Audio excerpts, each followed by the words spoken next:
guys better lock in and buckle up because you're in for another creepy video that might just change your entire reality. You want to be careful with these creepy and scary videos and keep your head on the what? Straight swivel.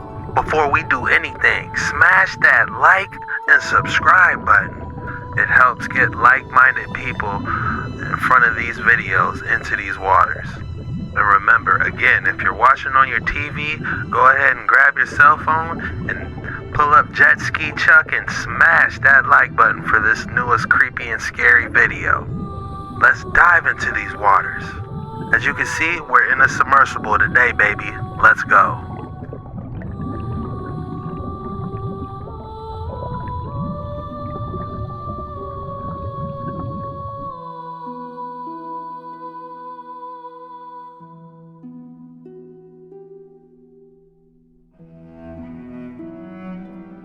Could this be a real mammoth?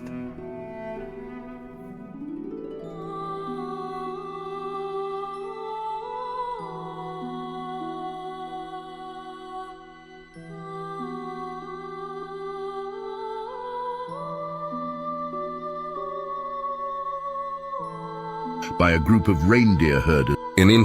This is Lyuba, the best preserved woolly mammoth ever found. Lyuba was discovered in 2007 by a group of reindeer herders in Siberia, Russia. Her body was exceptionally well preserved because it was buried in mud and sediments, which helped keep her intact for millennia. Lyuba is estimated to have been only 1 month old when she died, making her a rare specimen of a baby mammoth. While the exact cause of her death hasn't been determined with certainty, it's believed that she may have drowned after getting trapped in a body of water or falling into a mud pit. Detailed analyses of her body, including tissue samples and X-rays, have allowed scientists to reconstruct aspects of her life and environment. Lyuba is a valuable paleontological treasure that has significantly contributed to our understanding of woolly mammoths and life during the Pleistocene era. Lyuba's permanent home is the Shemenovsky Museum and Exhibition Center in Salikard, Russia. Share with someone. This is Lyuba, the best preserved woolly... Wow. They got a preserved mammoth in Russia. How cool is that? Would you go see it? Let me know in the comments below. It still wasn't years ago. I don't know if you heard, but some gold miners were mining for gold in Canada and they discovered a mammoth. And it was a perfectly preserved mammoth, still with its skin and fur. And whereas this is really cool, that's not the interesting part. They were able to date the mammoth back to 37,000 years ago, which would have been before humans were in North America, or so they thought. When they found... This is a replica of Lyuba, a 42,000-year-old woolly mammoth. Now, for a woolly mammoth, Lyuba appears surprisingly hairless. This is because most of her hair fell out as she lay in wet mud after her death. On further investigation, looking at the anatomy, we can determine that it was a female calf. Looking at the teeth, we can see that she died at 30 to 35 days old and was in good health. The blue crystals on Lyuba's skin are virulent, a type of phosphate mineral that formed when Lyuba was buried in sediment. Now, the pockmarks on Lyuba's head and body are from fungi that grew on her skin after she lay exposed above ground. Lyuba is from Siberia, so the Siberian reindeer herders found Lyuba's preserved body on a remote river bank 200 miles from the regional capital of Sakkad. Yeah, we must definitely be in a new time and space because look at these huge moths, you guys. Look. These things are literal Pokemons. Yeah, we must definitely be in a new time and space because look at these huge moths, you guys. Look. These things are literal Pokemons. See, I be telling you guys, these TV shows are literally telling us about our lives. Because remember, if giants existed back then I'm sure these things were giants as well, y'all. These things were giants as well. And they show us these in these TV shows and these movies. So I believe because we have entered a new frequency, right? New vibration on Earth, these ancient animals are coming back. And look at this. Look at these two beautiful animals just Oh my god. So apparently this is them mating, and this one seems bigger than that one. So maybe that's the female? Maybe that's a female? She looks like she's spreading her wings for him. You know what I'm saying? Look like she's happy. You know? But look at this, y'all. New Earth vibes are here, baby. New frequency. That moth was huge. Makes me wonder what else is out here. So check this video out, y'all. Check this video out, y'all. A whale was giving birth to a baby in the water, and this attracted sharks due to the blood, the smell of blood. And dolphins appeared out of nowhere and formed a circle around the whale and the baby to protect them. Look at that, y'all. Look at the whale. Look at the whale. Look at that. To protect the whale. This is why they want y'all to stay away from dolphins. Look at this. Look at how beautiful this is, man. Wow. And they escorted them off. This is beautiful, beautiful. And to be able to capture this, thank you to the Predator for this. But yeah, man, this is why they want y'all to stay. That's why they want dolphins to stay away from y'all. They want dolphins to stay away from us. We are connected to dolphins. Dolphins are higher versions of us. That's, they speak telepathy. Look at this, y'all. This is beautiful, man. Share this video. Let's get this out there. Look at what dolphins do for us. Look at this. They say that communicating with dolphins is illegal. You know, I wonder why is that? You know, the telepathy they have and whatnot. Let's dive a little bit into that. Apparently, it's a bunch of people that didn't know that it was illegal to talk to dolphins. Let's go and dive in this hole for rabbits. See, now, it is against the law to interact with dolphins unless you are in an aquarium, zoo, theme park, etc. The reason for this is to not protect the dolphins, but to stop humans from developing a connection with mammals that are actually smarter than us. Dolphins have a cerebral cortex that is 40% larger than humans. Then they go along to say that they have knowledge about ancient civilizations like Atlantis and Lemuria. And that left me curious on how can we communicate with a dolphin? In every image that I have seen a dolphin communicate, they use their foreheads. Yeah, like their third eye. And the form of communication that they're using is called ultrasound. Guess who else uses ultrasound to communicate? Isn't that how babies communicate, through ultrasound? And then look at this, can dolphins stimulate brain growth in babies? And see, the scientists at Peru say the squeals and squeaks in dolphins may stimulate the brain in an unborn child. In one aquarium, let their babies line up to communicate with dolphins, cause it stimulates the brain growth in babies. Now y'all are kind of getting the gist on why they don't want us to communicate with dolphins. Y'all let me know what y'all think about it being illegal to communicate with dolphins in a comment. That's interesting. Maybe it has something to do with the pineal gland. Smash that like button for your boy. Let's dive into these waters. Did y'all know this about dolphins? Check this out. Look at the dolphins. Look at them out in the ocean. They're completely free. They don't have any technology, but they did. They were immersed in it also. Remember when they came down to the Dodines a long time ago, they came down in a spaceship. They were involved in UFOs and all the other stuff. They were part of the Lucid Rebellion. But they made the decision at one point to break away. And about 200 years ago, they totally broke away, and they're still emerging out of it. Their planet's almost totally out of it. It's serious. It's almost totally gone, except for just the humanoid part, which is the part we saw up here. The humanoids are slowly turning into dolphins and dropping off, and they're almost out. They've almost extracted themselves out of that whole pattern. And they're proof that it can be done. Yeah. You said that the Syrians are in Christ consciousness, and yet they're still on a very, very low level of it. So the Lucifer Rebellion's has gotten into that. The Lucifer Rebellion has got into a lot of areas. Anybody in existence that is involved in external technology is part of the Lucifer Rebellion. Huh? Oh no. She said who isn't is a shorter list. It's the other way around. Who isn't is a greater list. Most people are not involved in it. The vast majority does not involve themselves in this kind of stuff at all. There's only certain levels that do, and we happen to be some of those people. Though it's a spectrum. It's not a day and night, black and white thing. There are people like the Greys who are 100% totally, absolutely, irrevocably connected to the technology, the Darth Vader type thing, that can't leave it, and if biologically link themselves in so deeply that they can't leave it without dying. And then there's this whole spectrum going all the way to people like the Syrians who are lightly into it, and to people like us who are lightly into it. We still have emotional bodies. We still are able to love and to feel. But when we emerged in this, we could extract ourselves from this, and we could get out of it and become free again. And we're not totally addicted to it. So it's everybody's on kind of different levels of addiction to all of this stuff. What? I thought the dolphins do free. They do. They do now. But a few hundred years ago, they did it by growing their ships and creating these UFOs, flying ships that were external to them.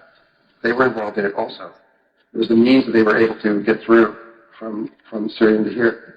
This whole thing with their external narcotics, the living field narcotics, is really relatively new to them. Considering how old they are, this is brand new. They've only been in it about 200 years, which is brand new. And they're not fully extracted. There is a part of them which is the humanoid aspect, which they're seeing on their planet. They've got beings that look like that, and they also have beings that look like Akhenaten. They have humanoid type beings here also, which live on the land part. And those are still involved with the technology, though they are trying to get out of it. They are really, really trying to get out of it. But when we shift, they can shift. Shifting will occur for everyone. When we shift, they can shift. Yeah, we're all linked together. If this shift happens, that we think it's definitely going to be. We're all going to shift together. Yes, we will. I believe so. Really see how we could not. So they are great examples for us because they've done it. They've got out of there. You can't imagine what level of existence they're on right now, and the joy that they've got going because they're free. They're completely free. They can just disappear out of the water anytime they want. And within just a 3-day period, end up back on Sirius and go back over there. It's just a little jaunt. Hang out over there and come right back again. They can move right through space. They can fly in space as well as in water. And they have no vehicle whatsoever. Did y'all know this about dolphins? Check this out. Look at the dolphins. That is interesting. They said they could just be free, flow in the water, and they can get into spaceships. That's interesting. They just transform into a humanoid figure. Wow. Your guys' thoughts on that? Dolphins use echolocation. Echolocation is the original language we spoke on this planet. That's why in Predator, they show the predator doing what? He's doing clicks. He uses echolocation. All right? But do you know what the echolocation really is? That's them transferring the chi out of their soul because dolphins have souls. Did you know that? Right. So the reason that echolocation works or a whale is because they actually have a soul and they release that solar energy, and it's called solar technology. And they took the solar part off and they called it sonar technology. So when dolphins use echolocation, they call that sonar, S-O-N-A-R technology. But the soul, the S and O, comes from the S and O from solar because dolphins have spirit and soul because dolphins are also gods. Did you know that there used to be a birthing center in Hawaii that was a dolphin-assisted birth center where you'd go and you'd interact with these dolphins giving birth and something very miraculous would happen? Keep in mind, the mainstream media went full smear campaign on anyone even considering having a dolphin-assisted birth. Did you know that dolphins are the only creature that you are legally prohibited from interacting with unless you're in a registered facility like SeaWorld? So why is that? At these birth centers, a strange phenomenon would happen where the women who are pregnant would be sitting in the water and the dolphins would come around and start swimming in circles around them. They would create a natural vortex around the woman and they would use their sonar to allegedly psychically heal and interact with the baby, the unborn baby.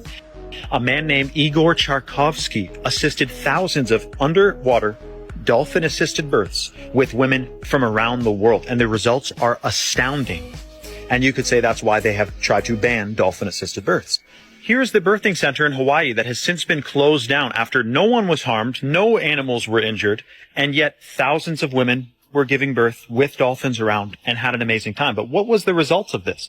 Children born with a dolphin-assisted birth had higher IQ, higher physical capabilities at a younger age. They were able to walk sooner. They were able to talk sooner. Something happened with these dolphins and these humans that increased their mental, cognitive, and physical abilities. You may be wondering, how is this possible? Isn't a dolphin just a damn dumb fish? Two ways to figure out how exactly you can gauge the intelligence of an animal. One of them is the brain size. Another one is the folds, in the brain, which are indicative of the amount of neural cells that can be present. Dolphins have some of the most folds in their neocortex than any other animal on Earth, which means they could be extremely advanced, and we wouldn't know it because we don't know how to speak dolphin. Here we have a mainstream news article saying experts blast couple for flying to Hawaii for a dolphin-assisted birth. They're trying to make people never consider such a situation. In my opinion, they are hiding a specific, perhaps even ancient practice of giving birth with dolphins present. Dolphins use echolocation. Echolocation is the original language we spoke on this planet. It's a dark thing that dolphins do. Dolphins have this long period where the baby has to be with the mother. Sure. Like many years. They have a big brain. That makes sense. Yeah, exactly. And so during that time period, the female will not breed with other dolphins. Right. So male dolphins will often kill the baby to force the female into estrus. So the female solution is to be hypersexual. So the females breed with as many males as possible. So the male will go, oh, I've had sex with her, that might be my kid. And so the male won't kill the baby. It's a dark thing that dolphins do. Dolphins have this...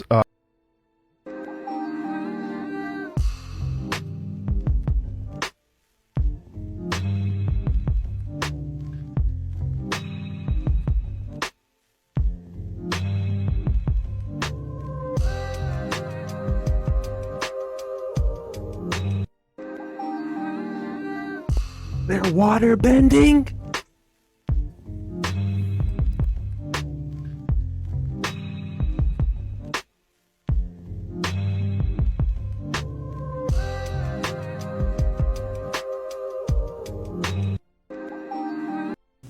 The truth about dolphin-assisted births that they don't want you to know. This is Igor Charkowski, and he's assisted in thousands of dolphin-assisted births. Apparently the dolphins would just take over the birthing process. They would swim around the mother and use sonar, which would somehow relax the mother and child to give birth with no pain or fear. There's actually a video online of a dolphin-assisted birth, and you can see how much more quick and painless it looks. It gets crazier than even this though. There are thousands of testimonials of babies being born under dolphin-assisted births and being far more advanced than the average child. For example, they could talk and walk earlier than the average child, and apparently most of them have IQs over 150, plus extremely stable emotional bodies and strong physical bodies. It is hypothesized that during the birthing process the dolphins heal and boost the systematic function of these babies by telepathically communicating with them. Dolphins really are magical creatures and are extremely intelligent. Let me know what you think in the comments. Years ago, a race of intelligent creatures of various kinds chaperoned the human race into this world in which we are in exile. And members of this race went into the sea to become what we today call dolphins, amahlengetho. Over the centuries, dolphins and whales sent knowledge via dreams to human beings. The whales told us all about God. The dolphins told us all about wisdom and art and other forms of positive creativity. We black people believe that these dolphins are not fishes. Years ago, a race of intelligent creatures of various... This might be the most disturbing experiment.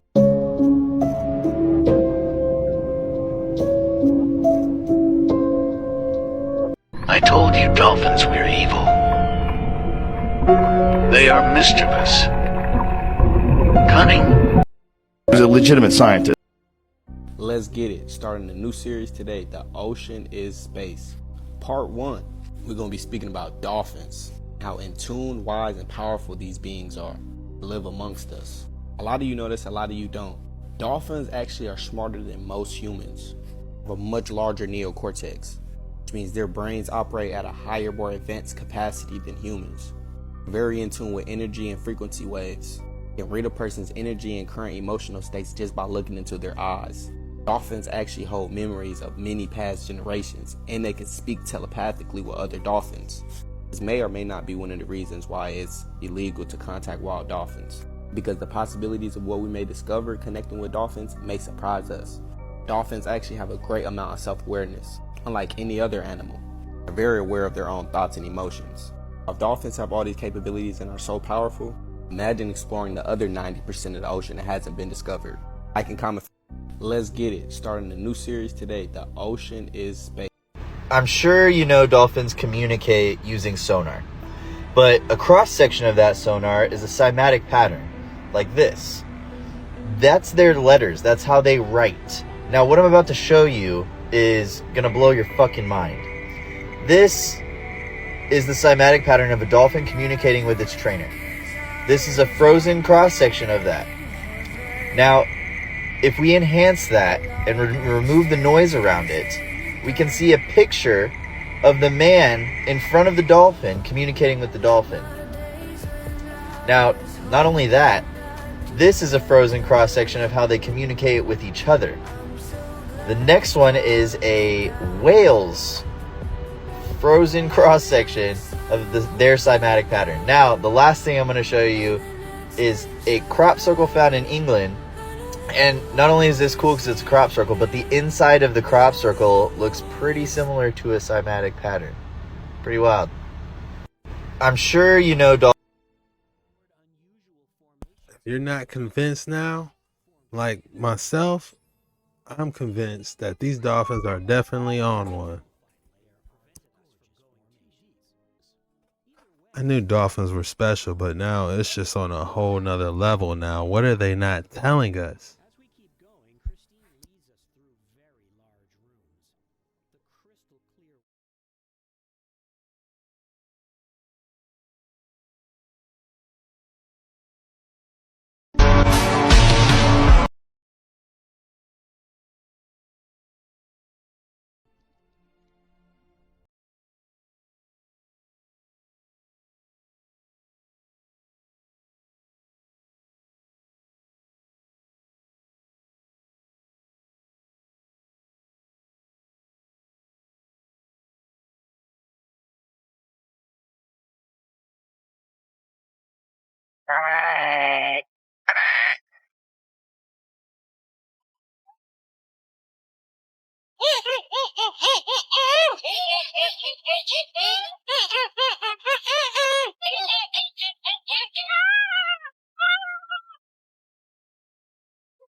Too crusty, Shane.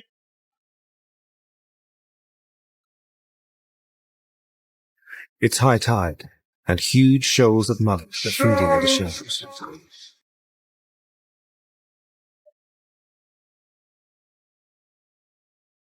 Traveling at speeds of up to 30 kilometers per hour, they drive.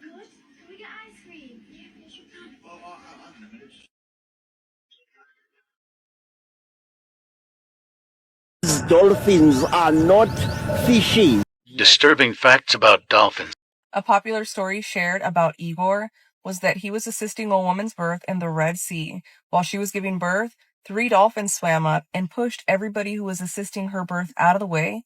The dolphins then began calling and using sonar. The woman stated that she had no pain and she was able to go into a hypnotic state of mind, and she wasn't anxious or nervous about giving birth at all. Did you know that dolphin-assisted childbirth is a thing? I just heard about it and I plummeted down this rabbit hole. In no way am I making this video to bash anybody's cultural, spiritual, religious beliefs. I just find this so fascinating and I wanted to share what I found on it. This is made for entertainment purposes only, so always be sure to do your own research. So there's this guy named Igor, and he's considered the water birth pioneer. He's assisted so many water births. Igor believes that there's brain shock caused by gravity when a woman gives birth.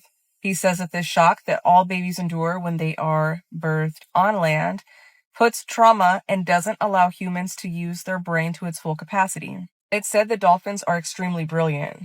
Igor believes that one of the reasons why dolphins are so brilliant and able to use their brains in all of its capacity is because they don't have to deal with that same brain shock due to gravity at birth. There are thousands of testimonies from parents who had dolphin-assisted childbirths, and they say that those babies born are extremely brilliant. They're way more advanced than the average baby, and a common trend amongst these babies is that they're ambidextrous. Sounds so awesome, but there are some risks and downsides. When dolphin-assisted birth became a popular trend, there's people who took advantage of the situation by putting dolphins in captivity. They were charging pregnant women anywhere from $8,000 to $250,000 for them to give birth with their dolphins. Some women chose to go directly to the Red Sea to give birth unassisted in this water instead of going to a place that had dolphins in captivity. Doctors have said that this brings extremely high risks and shouldn't be done. What are your thoughts on dolphin-assisted birth? Would you ever consider it, or do you think it's just completely out? A popular Ladies, fellas, what do y'all think? Is that something you guys would go through with? Is it something skeptical? No way? Or a great idea? I want to know. Jump in the comments now and let me know.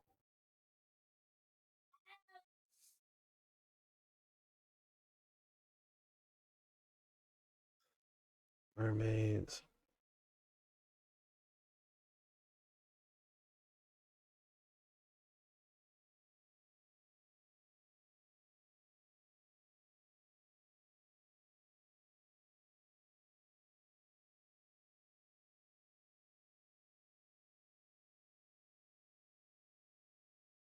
Proof that mermaids are actually real.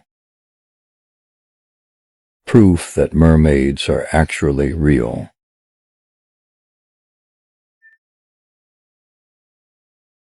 We got another one over here? What are those?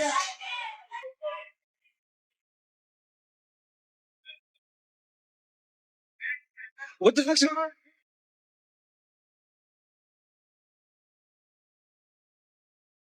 On each side of the boat? What are those trails called? What's something swimming fast underneath that water? Something swimming real fast underneath that water. I hear him. Where's she at? What the fuck is that noise, bro? What is that noise? Where are you?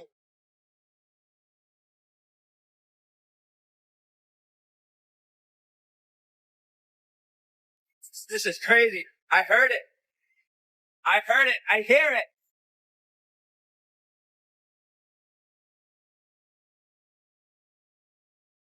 Oh my God. That's crazy. That's nuts.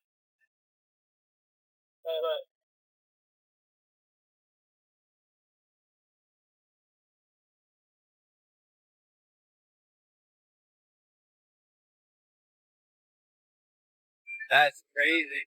Proof that mermaids are actually real. That had to be a siren or something. What could that be?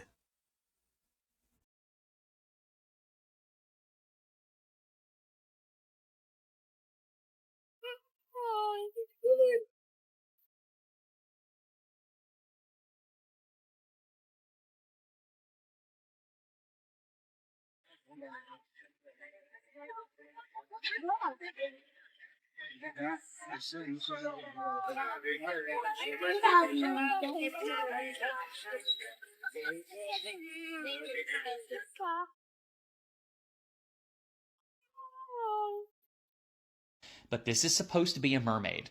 And again, I don't know if it's real or not. It's insanely creepy. There's quite a bit of footage. And this, to my knowledge, is relatively new. I really haven't seen this video circulating around a lot. But this is supposed to be a mermaid. And again, I don't know if it's real or not. Definitely had a creepy vibe to it. It could be possible.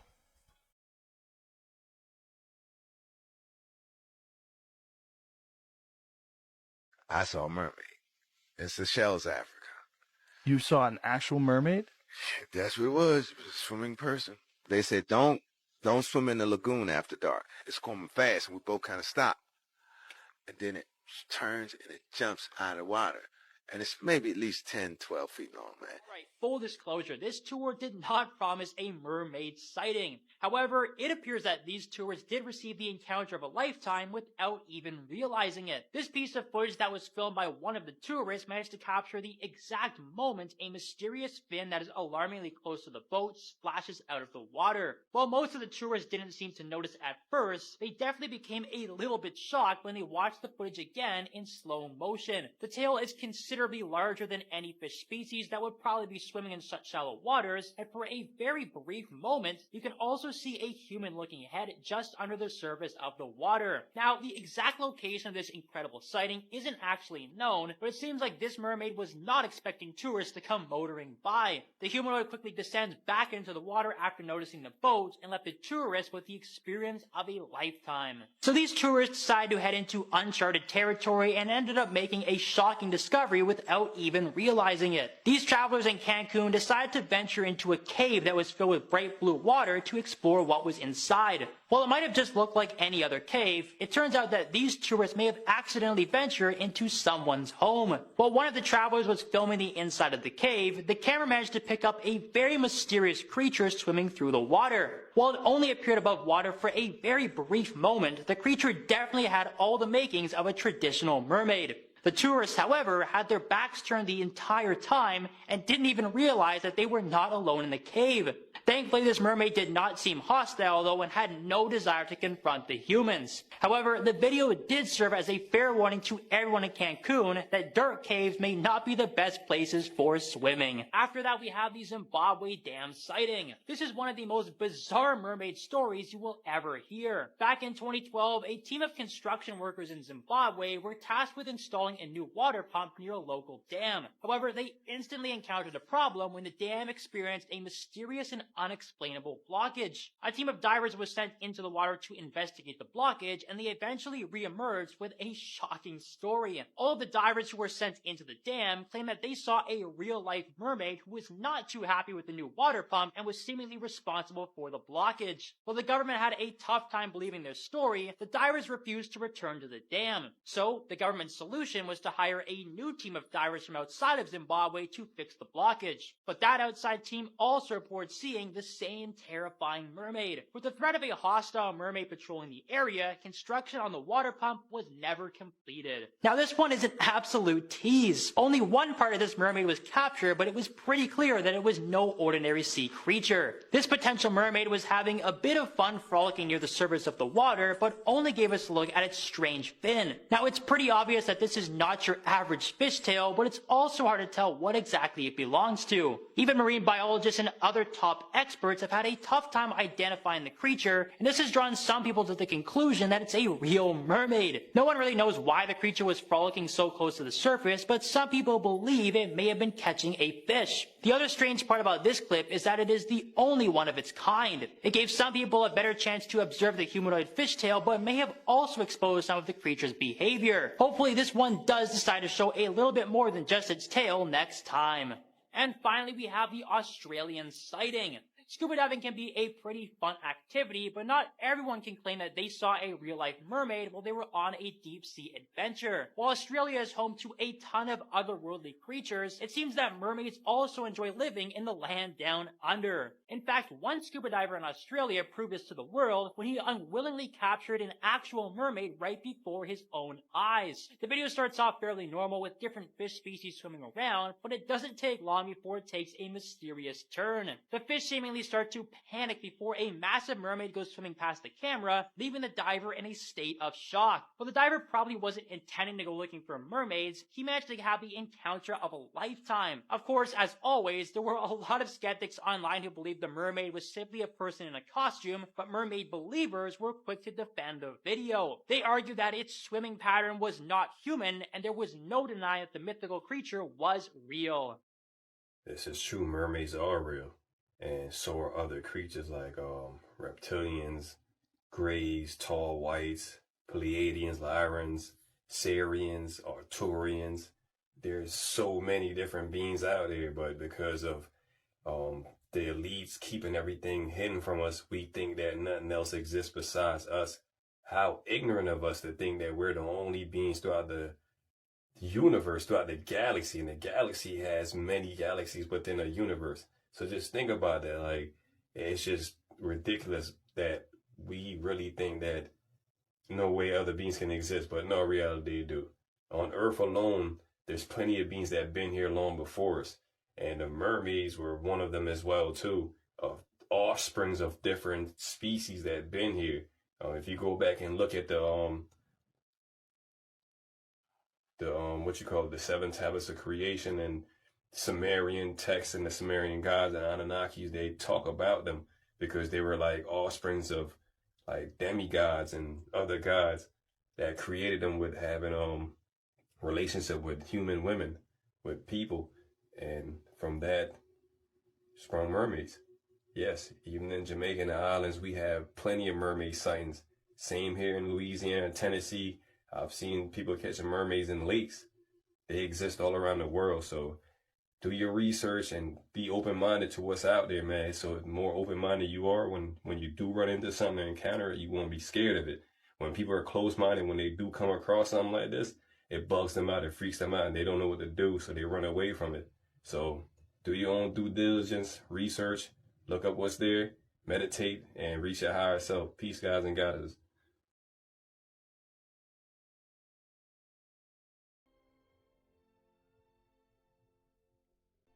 There is a reason that mermaiding is considered a danger art, and I have the perfect example of what happened to me here in the Springs. On this day in particular, the current in the spring was super strong, and you can see right here, I get stuck underneath this log because the current pushed me over that direction. So in this situation, I am PADI Mermaid and PADI Freedive certified, and one of the things that they teach you is don't panic. I had enough composure on myself to go, okay, I can actually turn my fluke and get up. In this situation, there were a couple of different options. What I did was turning the fluke and getting up. The other one would be to tailbail, which I'm sure many of you have seen that viral video of what that is. Or I could have swam back underneath the log if I had enough breath hold, but it would have been a little difficult on this day because, as I said, the current being as strong as it was is what put me over in that situation. So, like I said, one of the big things to keep in mind is that when you're swimming out, whether it's in the springs or in the ocean, that's not a controlled environment. So you want to be very careful and make sure you do have a buddy system, as you can see here. And then we also had safety diver who was recording, and just making sure you stay calm. That's the biggest thing. But I did just post a video about mermaid tails and how to swim in them safely. So make sure you check that out if you haven't seen it already. And if you have any questions, let me know down in the comments below. Until next time, bye. There is a reason that mermaiding is considered a danger art. Damn, she almost got stuck under that log.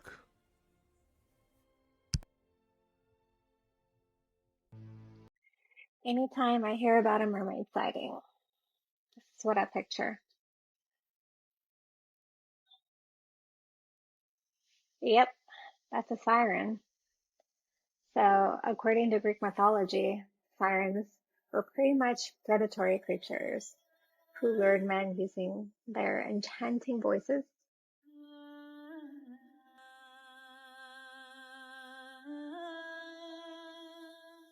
Causing them to shipwreck in the rocks near the Meadow Islands. What is going on here? As soon as the men would get close enough, this is what they would see. Right before they die. Anytime I hear about a mermaid sighting, that's what I picture. Siren looks crazy.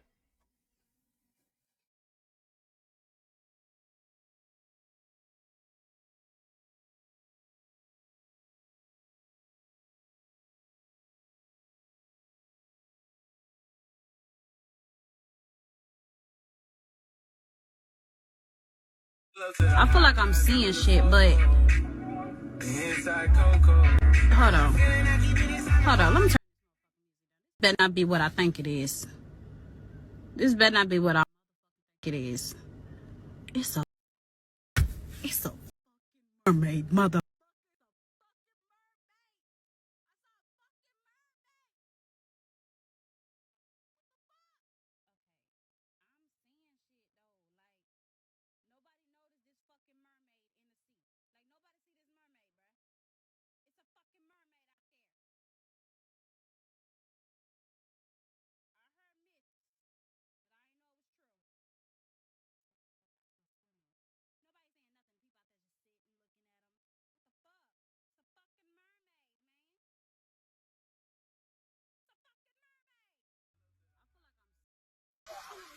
This video circulating online believed that what Chinese fishermen found in its seashore is a mermaid.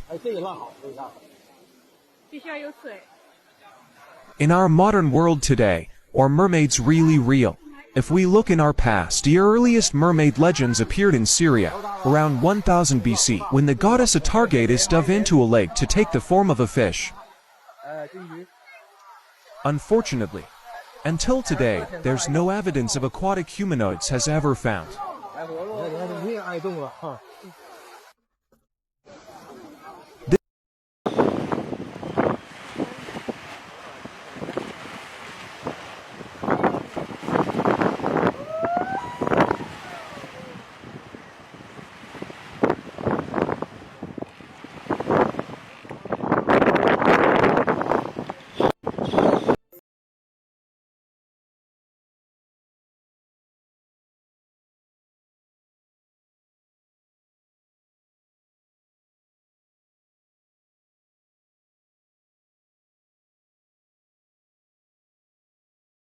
An explorer filmed a mermaid in Jamaica. Yo,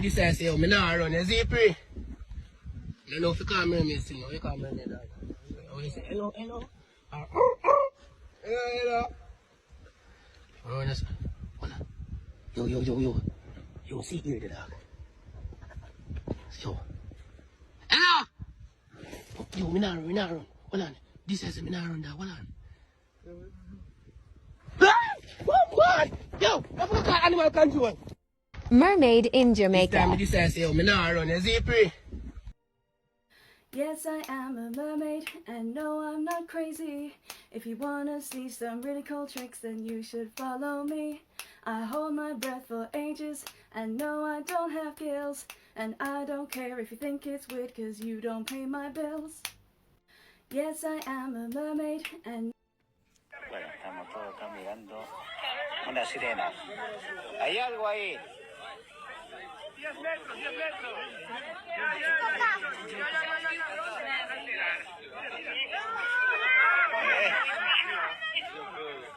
Recto, recto. Habla con ellos. Bueno, hay gente que está saliendo del agua que no...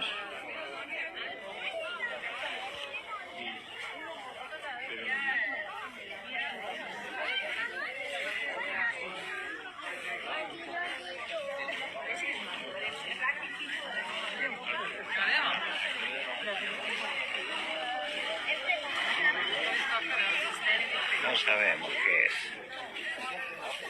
Hay gente que está saliendo del agua, están todos mirando. Tenemos una sirena en el agua. Están todos mirando que salga de nuevo. Se ve ahí como la sombra.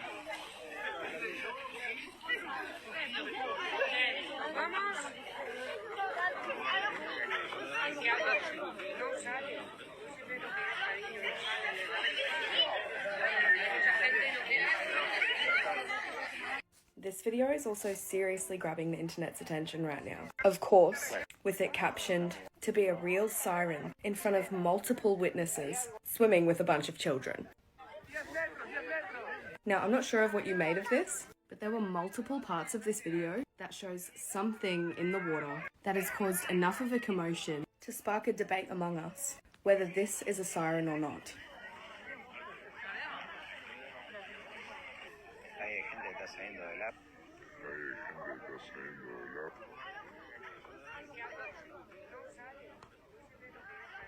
What do you think?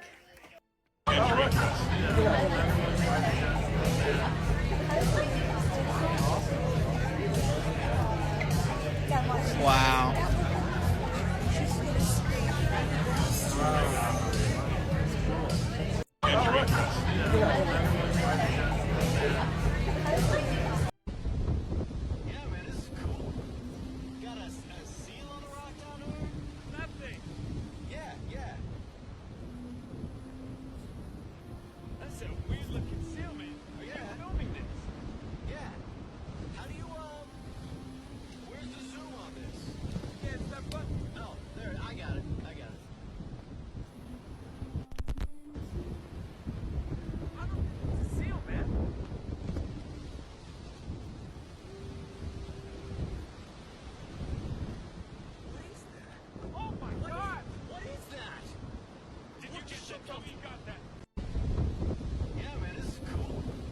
Was this a real mermaid caught on tape?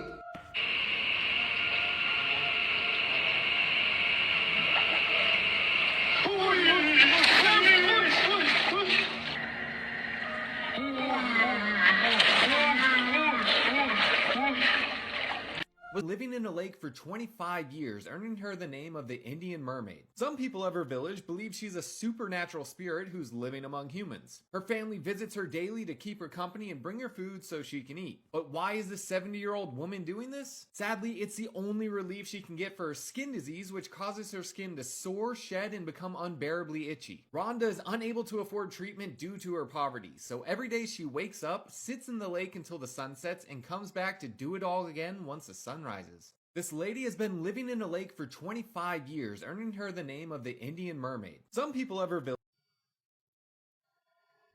Group of fishermen decided to put a camera on a shark. What they saw on the recording after shocked them. More than 80% of the ocean has never been explored.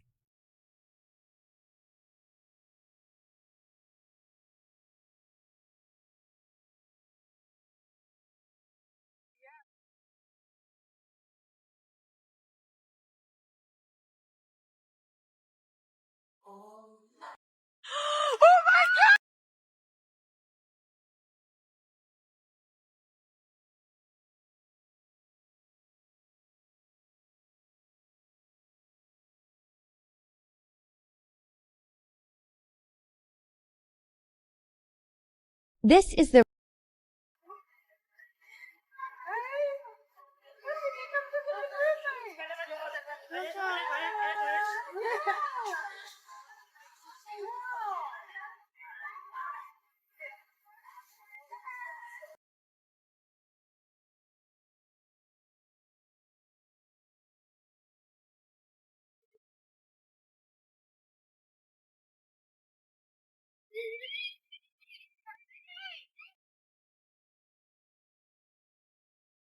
It was wow. Where's the lifeguard at?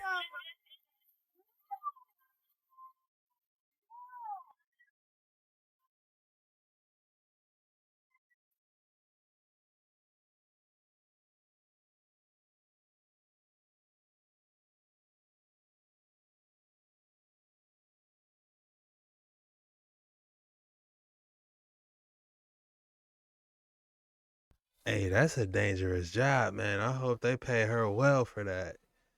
Dang.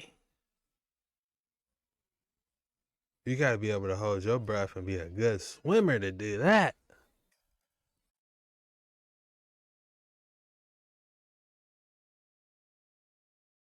This is the reason mermaids never swim alone. I had to bail, and my safety diver was there immediately with the buoy. Okay. Thank you. This is the reason mermaids. This is the reason mermaids never swim alone. I had to bail, and my safety diver was there immediately with the buoy. Okay. Thank you. This is the reason mermaids never swim alone.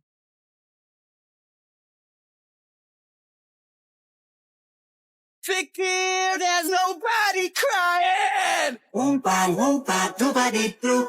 I got a bad feeling about you. Won't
No.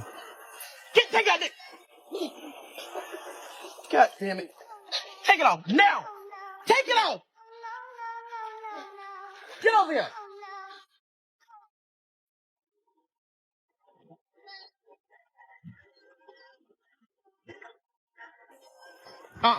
No.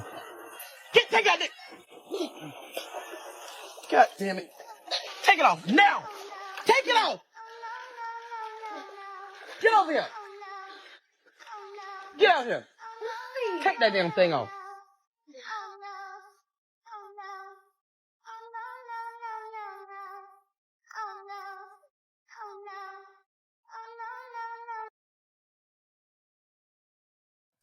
Yeah, that's enough deep waters for today. We gotta move on, man. For whatever reason, they're pretty close to the house this morning. For whatever reason, they're pretty close to the house this morning.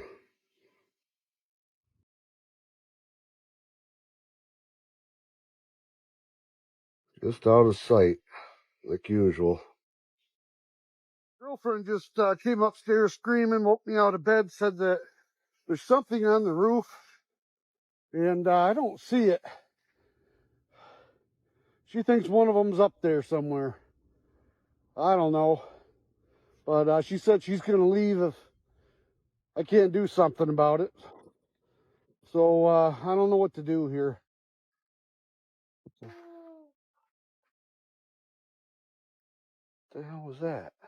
All over the damn place again tonight. I'm going to keep walking towards it.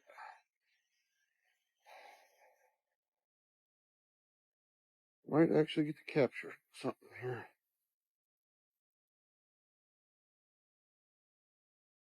All right, whatever you are, you need to leave. Stay out of this place. This is our home. This is our home. You need to leave. You leave now. I don't think it's going to come around for a little bit. I think that'll keep it away for a while. She just woke me up again and said she heard it on the roof. And this time, so did I. So, you can get out there. Have a look.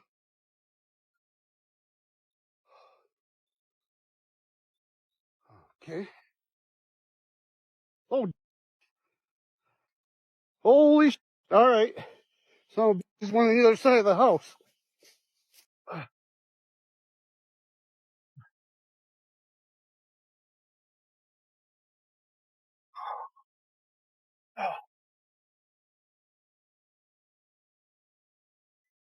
What the hell? Where'd it go? What is that? What the son of a... What's going on here?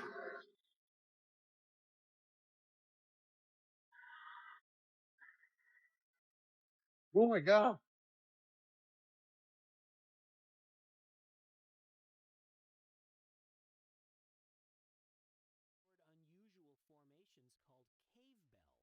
And then the helicopter was on the way to pick him up. Are you kidding me? What do you guys think about that? Dog man. Stalked by a dog man. And then here come the helicopters. A cryptid is by definition an animal that has been claimed. A cryptid is by definition an animal that has been claimed to exist but never proven to exist. A very popular example of a cryptid would be Bigfoot. Strange enough to be an anomaly from nature and just enough evidence to make it more real than a fairy tale. Now, a very common misconception with cryptids is that they don't need to be supernatural. They can just be an animal. Like the Kraken, which is just a big squid. Kind of looks more like an octopus in this photo, in my opinion, but that's not the point. Now, the one problem that I have with modern-day cryptids is that there's not that many where I live. I mean, the most common one in the Rocky Mountains is just Bigfoot. Well, we do have the rock slide bolter, which is just a big fish about the size of a mountain. But that only terrorizes a few towns in Colorado. And that's not where I live.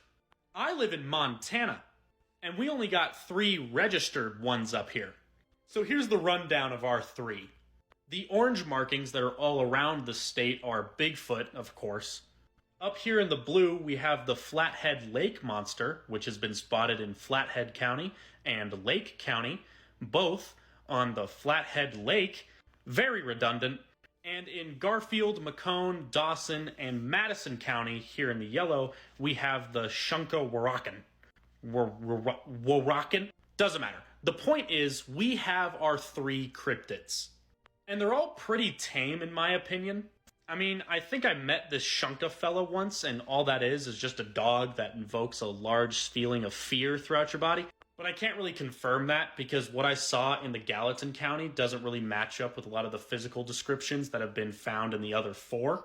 Whatever. The point is, in my opinion, I believe that the Montana cryptids are both minimal and timid. And I'm here to fix that. You see, I personally love cryptids, supernatural anomalies, and etc. So I'm going to be doing something a little special. At close to midnight tonight, which is a late celebration marking the new month, I will be opening both of those storage containers that are sitting in my backyard, knocking up Montana's cryptid numbers from an estimated 3 to a confirmed 5 and counting. Now, of course, subjects 2 and 3 don't know political borders. So if you live in southwest Montana, eastern Idaho, or northwestern Wyoming, keep an eye out, because things might get a little bit spooky for you. Now, their range is almost indefinite from what I've gathered through different tests. So they may even hit the Canadian border. Who knows? So keep an eye out, folks, and let me know if you see my boys. Oh no. Did he just release Bebop and Rocksteady? What have you experienced? I've never told this story before. I'll tell it. It happened. It's true. It's God's my witness. I was at Burrow Creek, almost to Wickiup. Go to Wickenburg, then Wickiup is about half there. You'll find it on a map. And that bridge there, that canyon, a lot of death has happened there. And I was there about 2 o'clock in the morning coming back from Phoenix. And I was out there with my dog on the edge overlook. I was taking a break. I was so tired. And I had my knife on me. I carried a knife back in the day. I was shoved in the front of my pants here. And it was about a 3/4 moon night, maybe. And I was feeling, it was nice out first, and I started feeling creepy. Something was bad. Something was wrong. It was definitely a well-lit night. And it went from feeling awkward and weird to the hair on the back of my neck to I'm in imminent danger. And I was looking around, and I looked, my dog was under the truck. And I thought, shit, something's going on here. And I don't know why. I looked up and to my left, backwards, and something was bearing down on me. And I instinctively rolled, did an Aikido roll, it's martial arts. And when I came up, I grabbed my knife. But here's the weird part. As I was rolling, the thing buzzed me. And I heard it come by, and I heard cloth. It was wearing clothing, and it was flying. And this is a true story. And when I came back up, I pulled my knife out, and I screamed. The adrenaline went, and it was fight or flight. And I can't remember what I even screamed now, but it went out probably about 30, 40 yards. It stopped, it turned, and it hovered right there. What felt like it meant about a minute, but it couldn't have been more than about 3 or 4 seconds, 5 seconds maybe. And it looked, and the best way I can describe it is if you've seen Lord of the Rings, remember them things that ride those dragons with the black things on? Those things. It looked like that. Ugh. It looked like that. It was wearing a black cloth. And that's what tripped me out. It was, it wasn't an owl, wasn't a hawk. Ugh. It was hovering in space. It wasn't moving, it wasn't flying. It was hovering. And then it turned off to the southwest and went towards Greenwood Peak. And I watched it fly. And I watched it because the moon was bouncing off, because it was a pretty bright night out, about a 3/4 moon night. That's the craziest damn thing I've ever seen out here. What have you experienced? I've never told this story before. If something did come at him, I think it had to be a banshee. some type of banshee, like he said, man. But where do banshees come from? What type of entity flying in the middle of the canyons like that during a full moon? My man did a front flip and pulled out his knife. He was ready. Mythical creature called the orang pendek that lives in Polynesia or something like that, but they still have sightings where people claim to see these tiny little human-like creatures with their covered in hair. They always thought it was bullshit, but then they found them on the island of Flores. They found bones and they found tools, so they think these were in some way some sort of intelligent human-type creature that lived alongside human beings. There's a mythical creature called the orang pendek that lives. Meyer here. So I have an interesting video for you. First, a little backstory. This is being taken in Indonesia. And I don't know if you guys are aware, but they have their own folklores regarding their type of Bigfoot. Their type of Bigfoot is called an orang pendek, which means little person in Indonesian, and is described as a bipedal, hairy, ape-like creature that has human dominant features. So when I first saw this, I was like, what is this an orangutan? Is this a bear? And then I realized it's in a different country. Two, I didn't understand what it was until I started researching it. And then I found their own folklore regarding it. So I slowed down the video so you can see it. And then that's when I realized that this thing is moving forward. Like I said, I thought it was an orangutan, but no, they're saying that this is what they caught finally is an orang pendek, Pendek. And it's called a little person, but they have a whole folklore around it. Just like how we have Bigfoot, they have this, which we can't see the face, but it's told to have human-like features with, that protruding brow, like the typical Bigfoot. I just thought this is so interesting. So take a look and tell me what you guys think. I mean, I love that all folklores are being explored right now and everything is being caught on camera. But this is amazing. And any of my peeps out there that are from Indonesia, please weigh in and tell us. Let us know. I just find it interesting. Oh, and by the way, their orang pendek is tiny. So where our Bigfoot is massive, theirs stands between 3 feet and 5 feet tall at the most. And it's been seen by hundreds of people in their country. So tell me what you guys think. Like, post. Oh, and it has the mane. So they said that it also has a mane, which is unique to it. So you can see it. I love this. Let me know. Like, post, comment. Tell me what you think. It was literally an orangutan, because I think they get that big. So I'm not saying orang pendek isn't out there, but I think that footage we just seen was an orangutan. I have seen one in the zoo, and they get pretty big. This cryptid might actually be real, and no, it's not Bigfoot.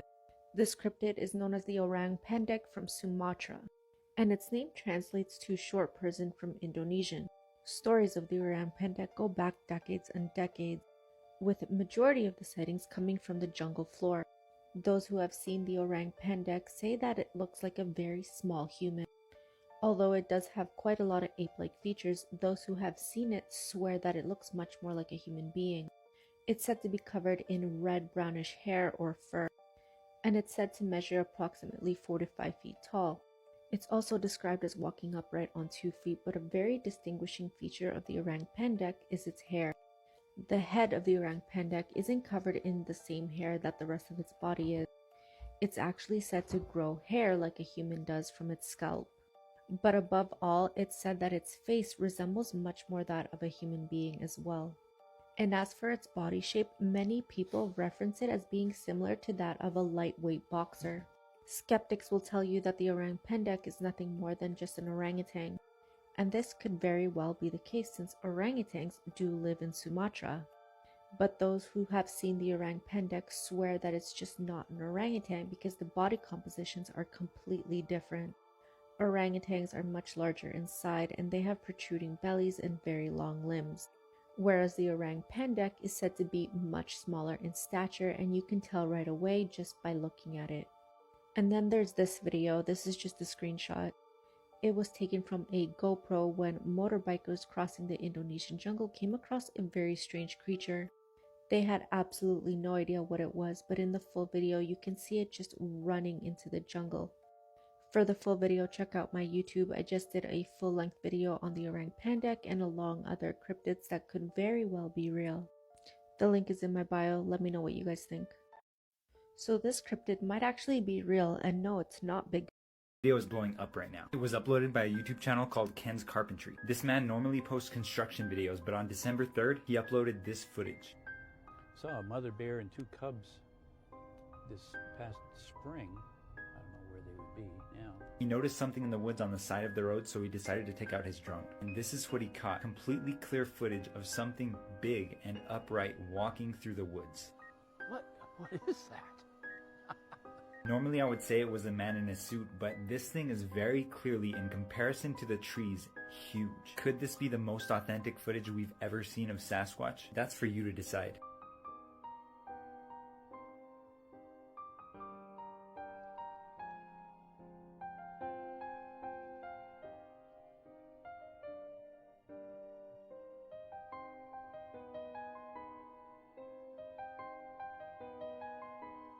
This video is blowing up right now. It was up.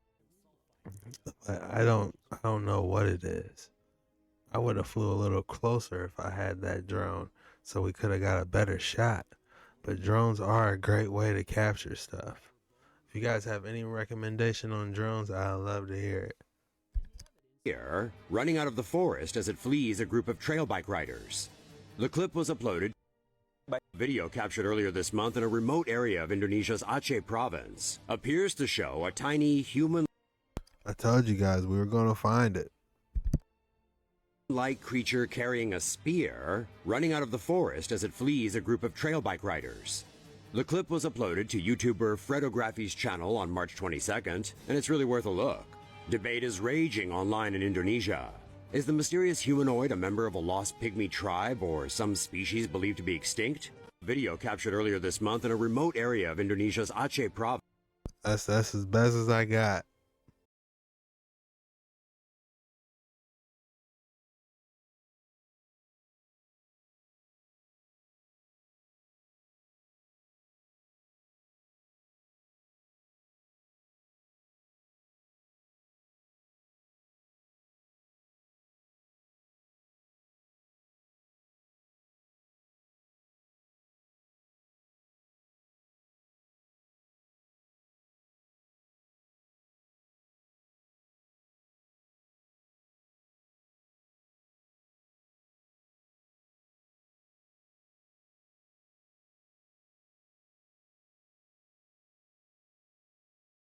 Have you ever heard of a rat king? If you haven't, I guarantee it's not what you think it is. Here's a good representation of it. I would show you real pictures, but I'm not trying to get banned today. On very rare occasion, groups of 3 to 30 rats have gotten tangled together at the tails, forming what is called a rat king, where the only way out is death. Only 60 rat kings have been seen in the last 500 years, and no one has ever seen one develop. But it's thought that it happens when they huddle together in confined spaces in cold months. Since their tails have a grasping reflex, it's easy for them to get tangled up. The longer they stay there, the more substances get involved, making them not too sticky to untangle, and are permanently stuck. For a long time, it was thought they were man-made, until last year, when 2 living rat kings were spotted in Europe. I show footage of it in my new YouTube video, and show real pictures of the largest rat king ever found.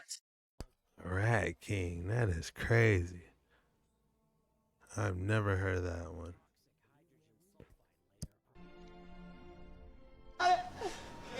Yeah. You take it over there. Take it over there. Come on, take it. Go, go. It's a steamer. It's a steamer.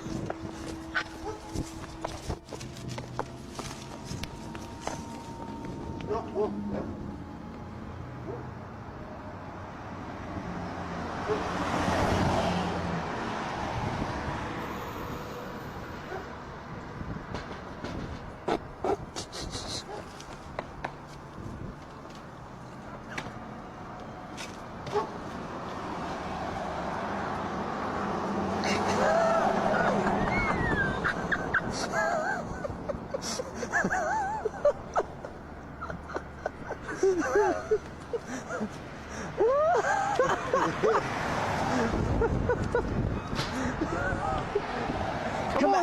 on.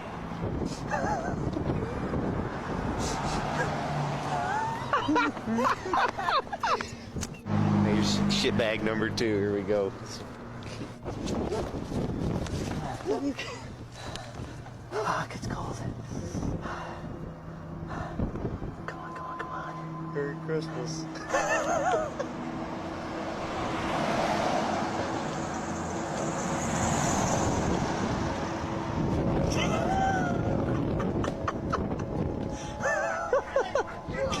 Shit, come on! Come on, come on, come on! Dude, we gotta fly!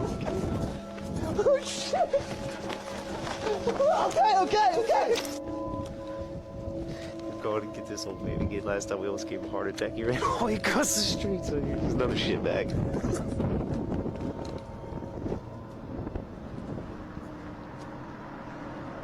Oh, shit. Oh, shit. Oh, fuck. Oh, my God. Oh, shit. What are we doing?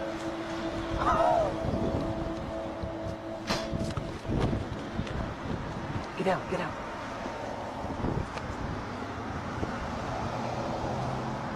Get your phone. What are we going to do?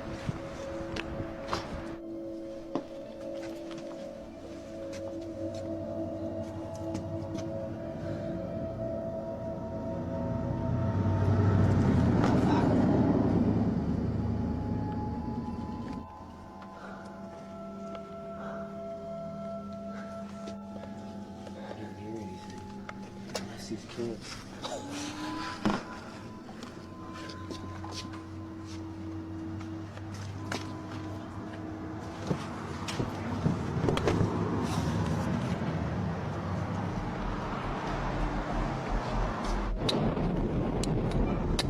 It's gonna be right.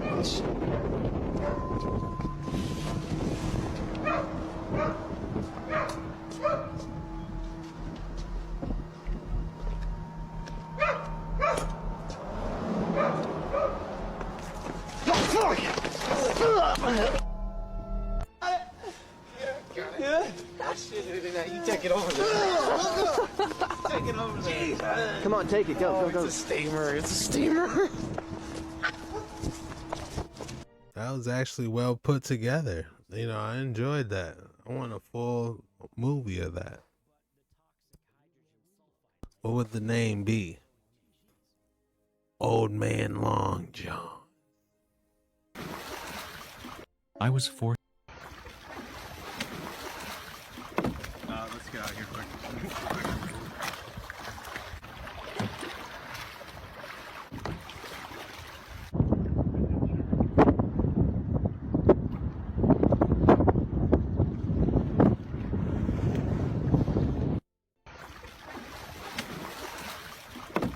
Let's get out of here quick.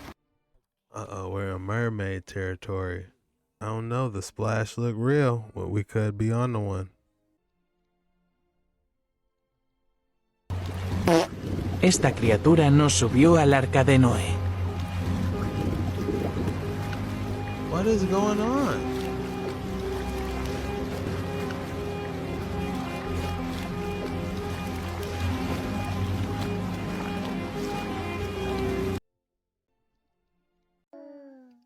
Let's talk about it.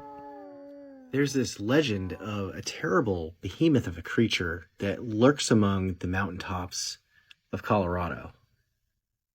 Meet Slide Rock Bolter. Stories of this massive cryptid were recounted by lumberjacks in the 1800s and early 1900s.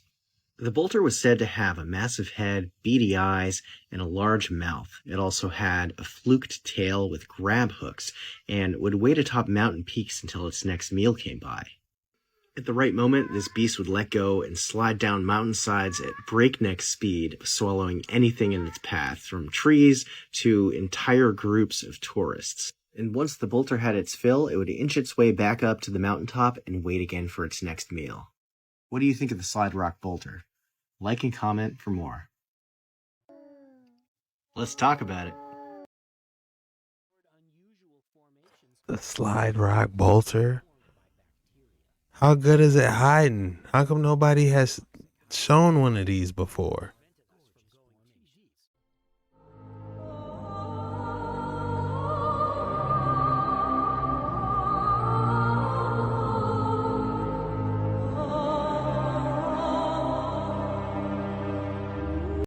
was told the 6 large shipments were containing 6 individual living creatures. I have something to say about this. If you weren't aware, the Indonesian submarine Nanggala 402 actually went missing early morning on Wednesday, April 21st, 2021, off the coast of Bali. That submarine was actually missing for a little bit over 3 weeks. It has now been found by the Indonesian Navy. Not only that, it was found at a depth of 840 meters and ripped in 3 pieces, lying all over the ocean bottom. And all 53 of its crew members are presumed dead, as they have not been found. As you can tell by this picture, the submarine has a large gash, and you do not tell me that doesn't look like something just tore through it. Government officials of Indonesia put out a statement saying that they do not suspect any kind of explosion happened on the submarine, as their sonars would have actually detected that. The submarine just happened to have taken on more water. How it happened, they do not know. I was told the 6 large shipments were containing 6 individual living creatures. 3 videos showing alleged skinwalkers.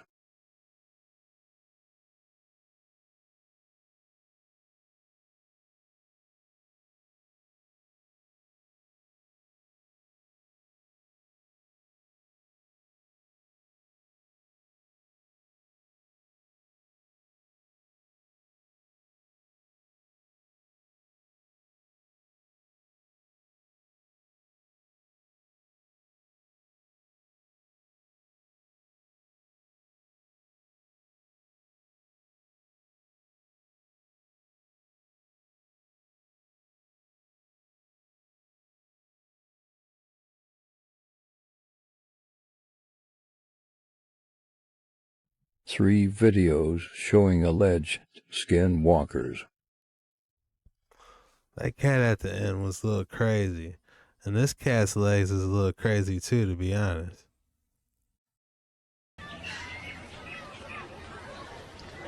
I don't want to be a bitch, but you guys are really boring.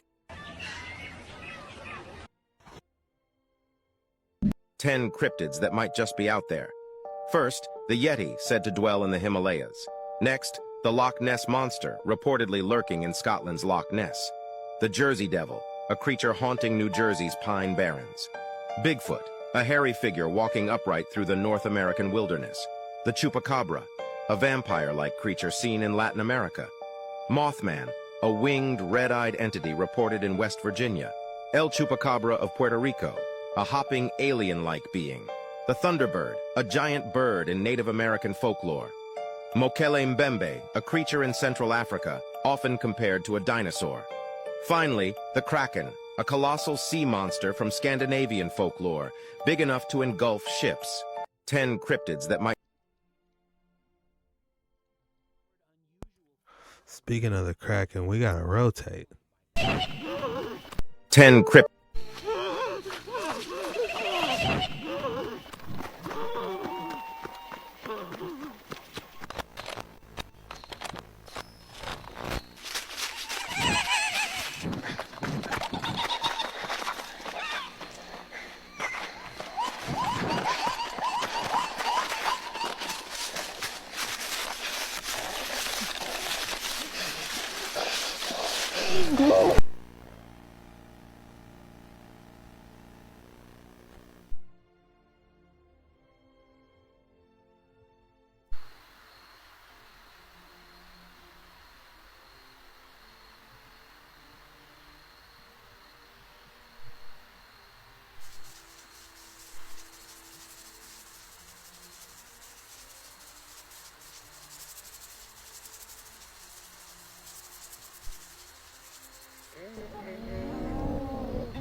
That was crazy looking. I don't even know what was going on at the end. But how it had long nails, I don't know. I'm out of there though.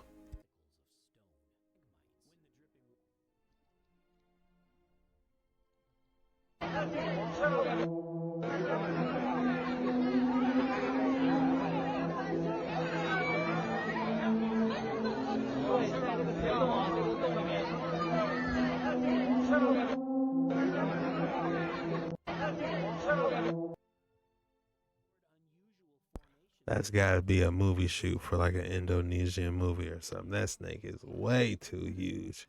And then how it's wrapping a car, gotta be a movie scene. That's actually a really interesting question, because the thing is, what most people imagine as Mothman is not remotely accurate to the original sightings. Now, this is how most people think of Mothman, a sort of winged, flying humanoid insect alien thing. Well, that's a modern pop culture invention. This is a sketch by one of the first eyewitnesses to see Mothman. It's an owl. Specifically, what they probably saw, and what most of the original witnesses probably saw, was this, the barred owl. It's a fairly large species, it's relatively dark colored, it's native to the area. In fact, the TNT plant where the Mothman was seen was a known bird nesting area, and most importantly, it has red eye shine. You shine a light in this thing's eyes, they glow red, which is exactly what happened in the first sighting when it was lit up by headlights. So, you see this thing in the dark, you get Mothman. Most of the modern myth of Mothman, that was a sentence, comes from this author named John Keel, who wrote a book called The Mothman Prophecies, where he just decided to connect it with everything from UFOs to Men in Black, and basically made this whole crazy legend about it as some ultra-dimensional harbinger of doom. That's actually a really interesting question, because the thing is, what most people imagine... Wow, that definitely sheds a lot more light on the Mothman and how he gets red eyes when you shine light into it.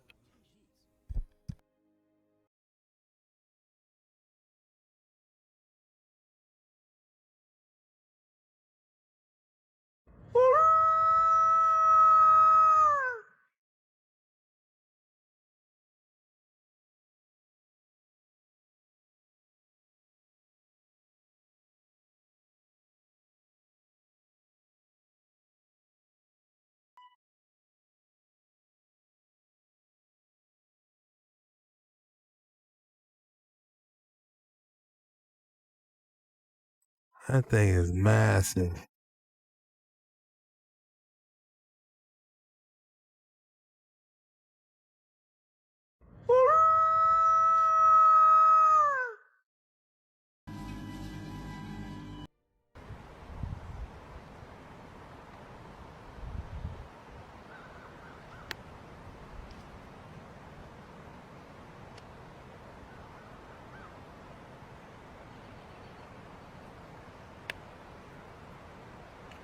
This dude is crazy in there.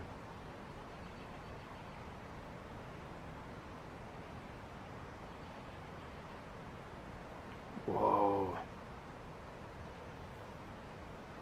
Whoa.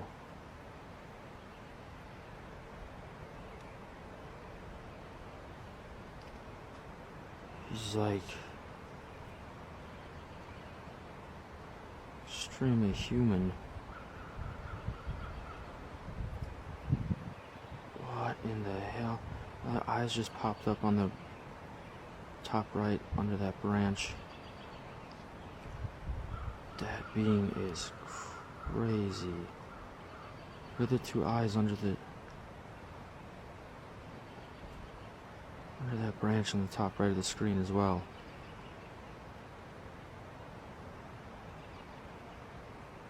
What in the hell?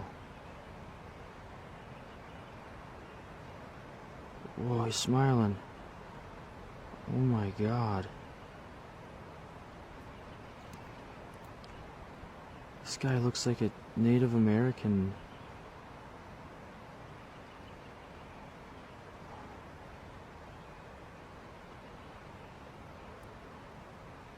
I am really blown away by this. There's another cloaked being on the left under the branch.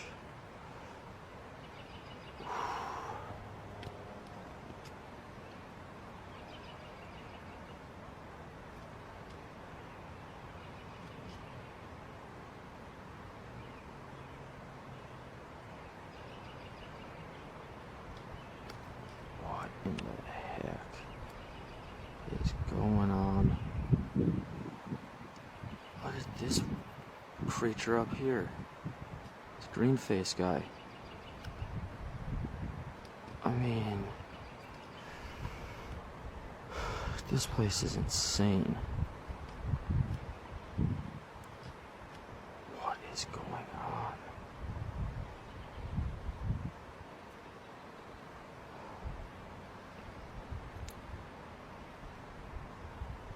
What in the hell?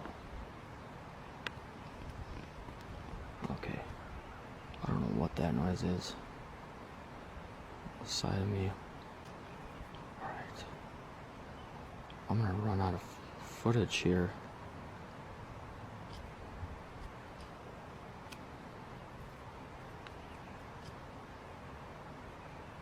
Skull looking thing. There's this weird green thing.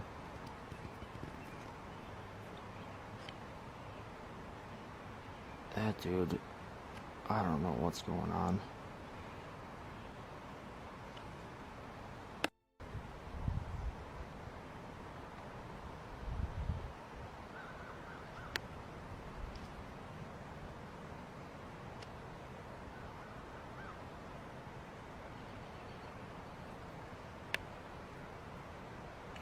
This dude is crazy in there.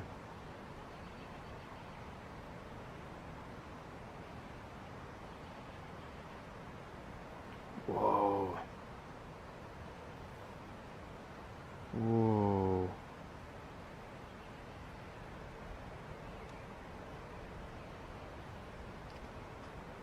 He's like extremely human.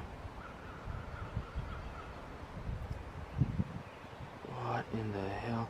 My eyes just popped up on the top right under that branch.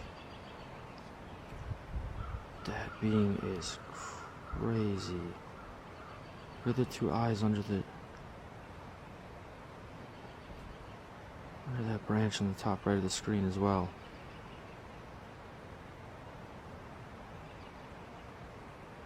What do you think? Size of the creature by comparing it to my head. My father shot the Bigfoot in 1953. They had to cut it up to get it out of the swamp. I have all the body parts. When my father passed away, that was given to me.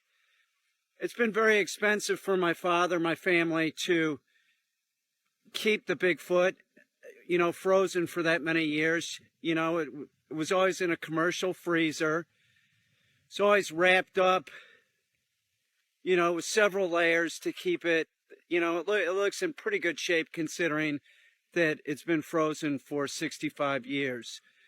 Now, let me take the camera in so that you guys can look closer at the Bigfoot. It's by the... He's saying they got him? Wow. way, I've taken a lot of shit on my YouTube channel, people saying that I'm always making jokes. This is not real. This is real. Not everything in my life is a joke. This Bigfoot head, the Bigfoot, I've showed the Bigfoot's feet, its arms, its penis. I've shown a lot of the Bigfoot. That's real. Not everything's a joke. Yeah, I do joke around, but this is not a joke. This is real. Check it out. You can see it has a lot of ice on it. It has remained frozen. You can see its eyeball there. This is very heavy. It weighs about 120 pounds. So I can't move it by myself. I have to have somebody help me move it.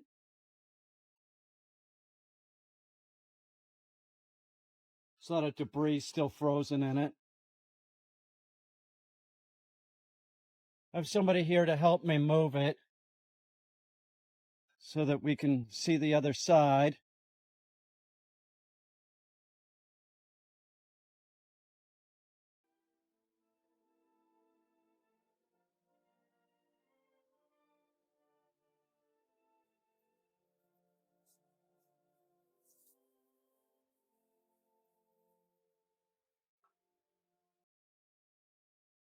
Could this be a real Bigfoot head?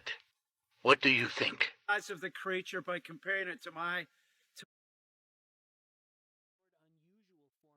Is that the real Bigfoot head? He said it's expensive. They had to use a commercial freezer for 65 years. Damn.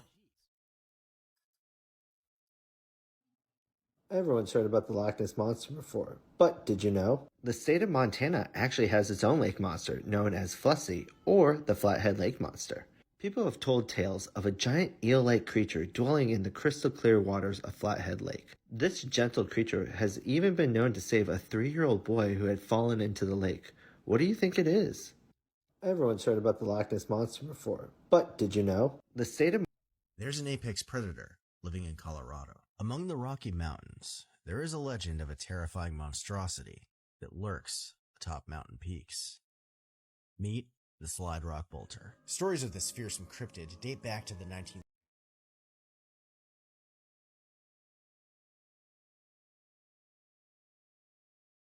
So in Romanian mythology, there are these feminine entities known as the eel. They're only seen at night, dancing with 3 to 9 other members going around in a circle, very similar to that video. And they love to dance off of mountains, cliffs, glacial lakes, sunny meadows, and they do not like being watched. And if they catch you, they can do some pretty violent things to, be frank, are quite gory. It is said that if you see a circle burnt into the ground with no grass whatsoever, you better not pass it. And even animals walk through this circle. That is because if you do walk through that circle, you will fall ill. Though it may seem simple, just don't look at them while they're dancing. They are absolutely gorgeous to look at and are always tempting to watch. Trust me, do not watch them dance. Though the origin of the eel isn't really known, some say they were the daughters of Alexander the Great. However, some say they were undead women in the woods. But there's one thing people can agree on about the eel. Everything they touch is dangerous and can kill you.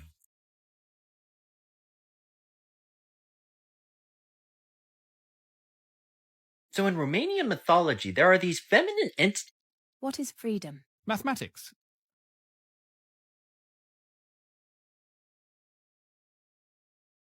Now only dogs will follow me. Is he following?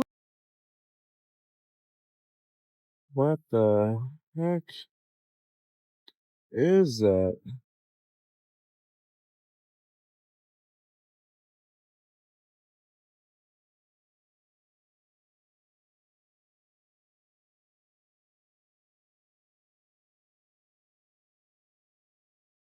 What the absolute fuck is that?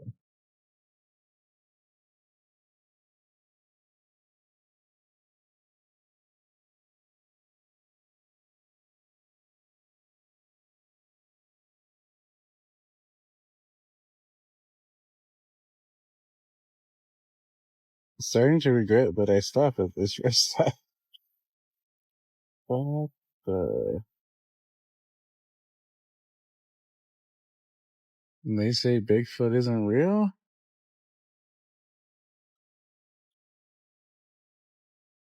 I don't ever want to stick my arm out the window.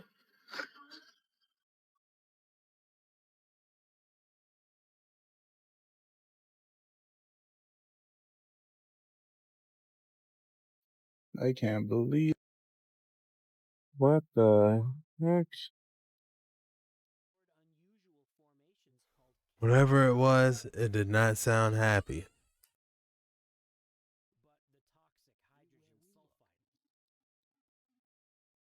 I was taking a hike in the Appalachian Mountains when I came across this. Is that a bear? It's not moving. What is that? What is it? Oh! Yeah, this just really doesn't feel right. Oh my god, did I catch that on camera? No, I saw that. I know. Okay, I'm leaving. Oh shit. Oh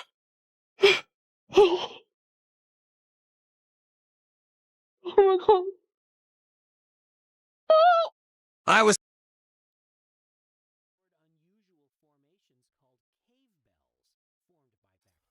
He looked like he was trying to get a nap in.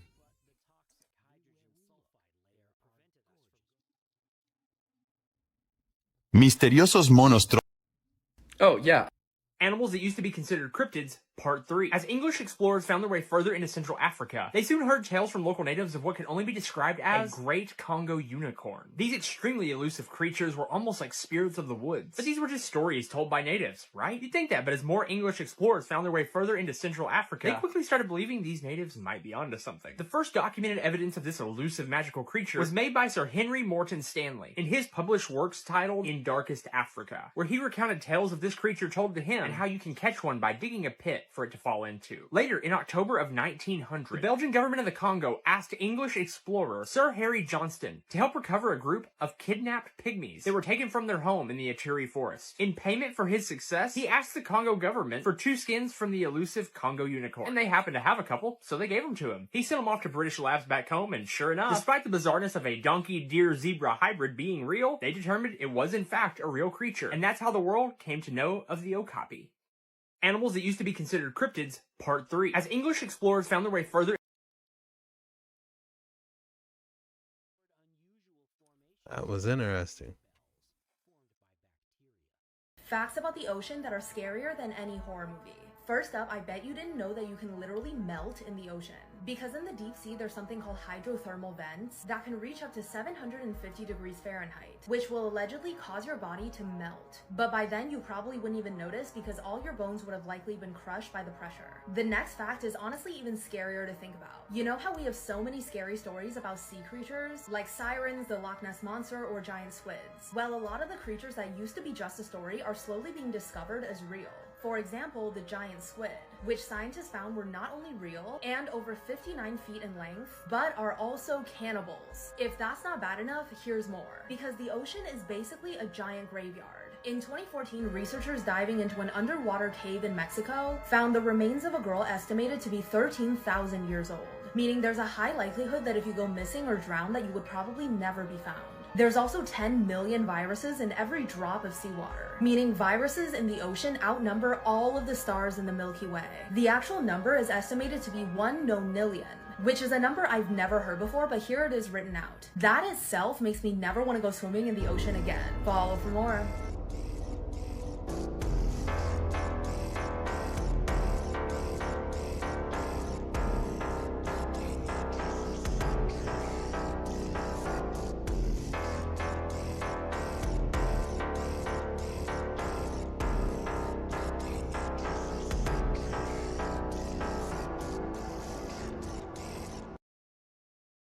This is another animal that actually freaks me out, the Humboldt squid. While they're not the largest giant squid, their behavior is foul. Humboldt squid can get to about 8 feet long and are nicknamed red devils because when aggravated, they turn bright red. They're extremely predatory and notoriously cannibalistic. But somehow, that's not the freaky part. Humboldt squid are known to live and hunt in groups. Up to 10? No.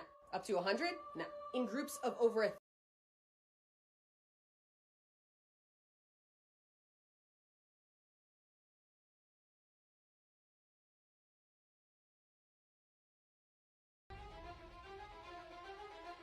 Dang, did it turn into smoke?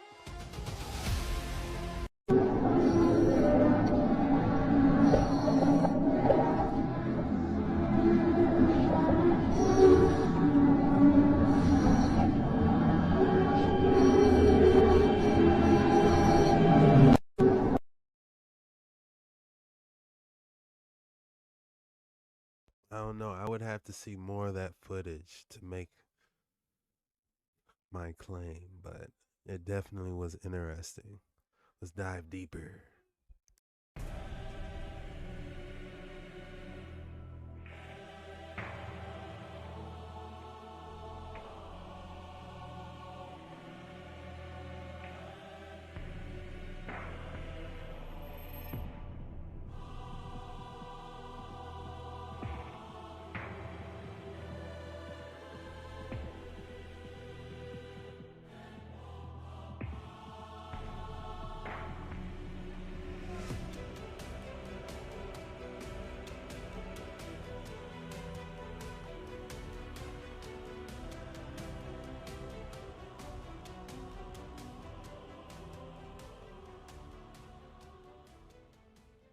wondered how the anglerfish's bioluminescent glow works? This Yes. incredible fish lives in the dark, mysterious depths of the ocean, where sunlight can't reach. Living in the deep sea isn't easy, but the anglerfish has incredible adaptations to thrive in this harsh environment. The most eye-catching feature is its bioluminescent lure, hanging like a glowing fishing rod in front of its mouth. This glow is produced by special bacteria in its lure. These tiny organisms emit light through a chemical reaction with oxygen, resulting in a mesmerizing display. With this special trick, the anglerfish attracts curious little fish swimming in the dark, thinking it's a tasty treat or a potential mate. And then, the anglerfish strikes with lightning speed, snapping up its unsuspecting prey in an instant. Despite its intimidating appearance and ruthless hunting skills, the anglerfish plays a crucial role in maintaining the balance of the deep sea ecosystem, helping to keep the food chain in check and ensure the survival of other marine species. Doesn't want to listen to his friends' advice and jumps in the water, but he regretted immediately. No, I'm going to the stairs.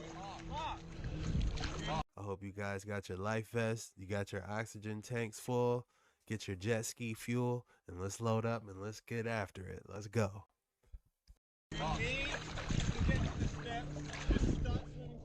What? What is it?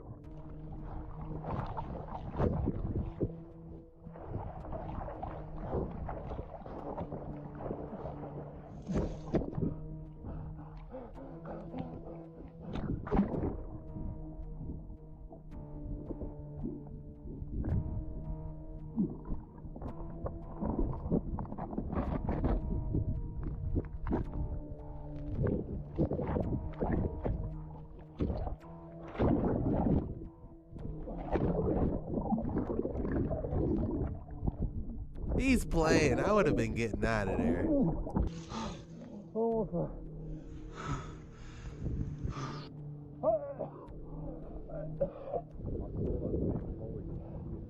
if you saw it, then why did I jump in? No, we saw it after you jumped in.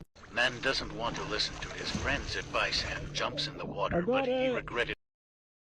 Be careful, man. Definitely want to listen to people if they say something's in the water. I wouldn't take any second chances. This is what happens when you start panicking while scuba diving underwater.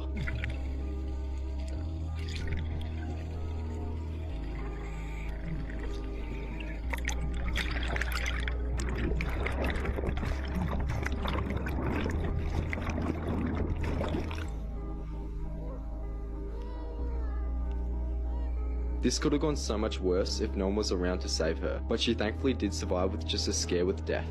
Let me know in the comments if you would ever go scuba diving. Follow for more. Ocean. Part 1. Number 2. Alien Mermaid.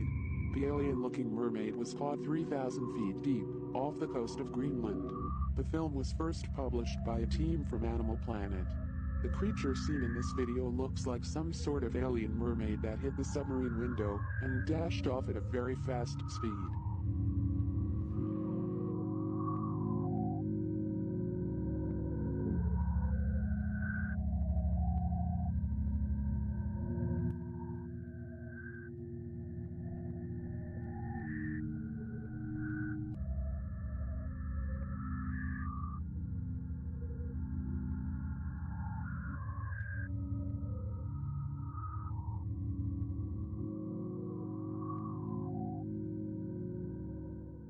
Creepiest sea creatures filmed in the ocean.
That lightning strike was crazy.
That thing is crazy looking.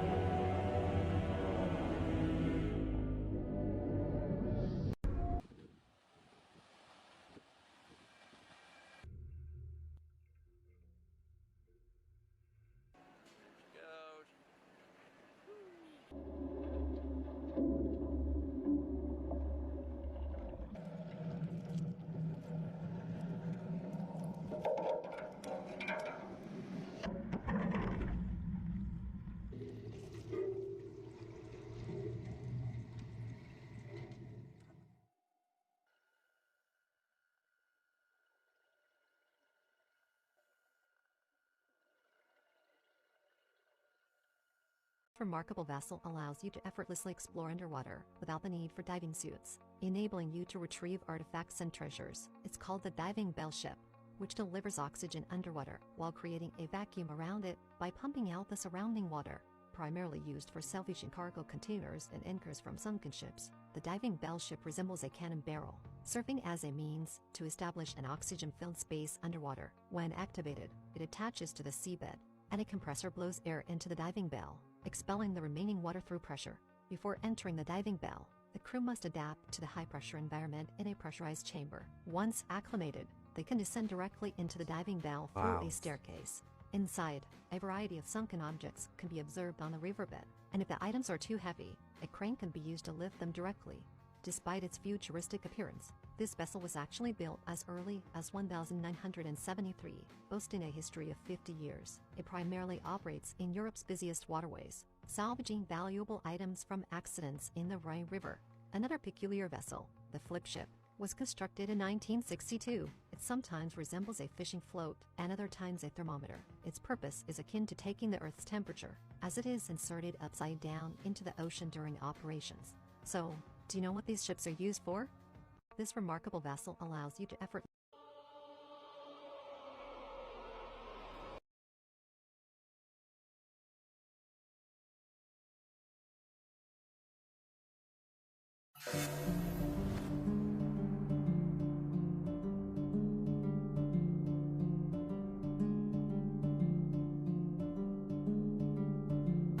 You ever heard about Mega Ship Cleaner?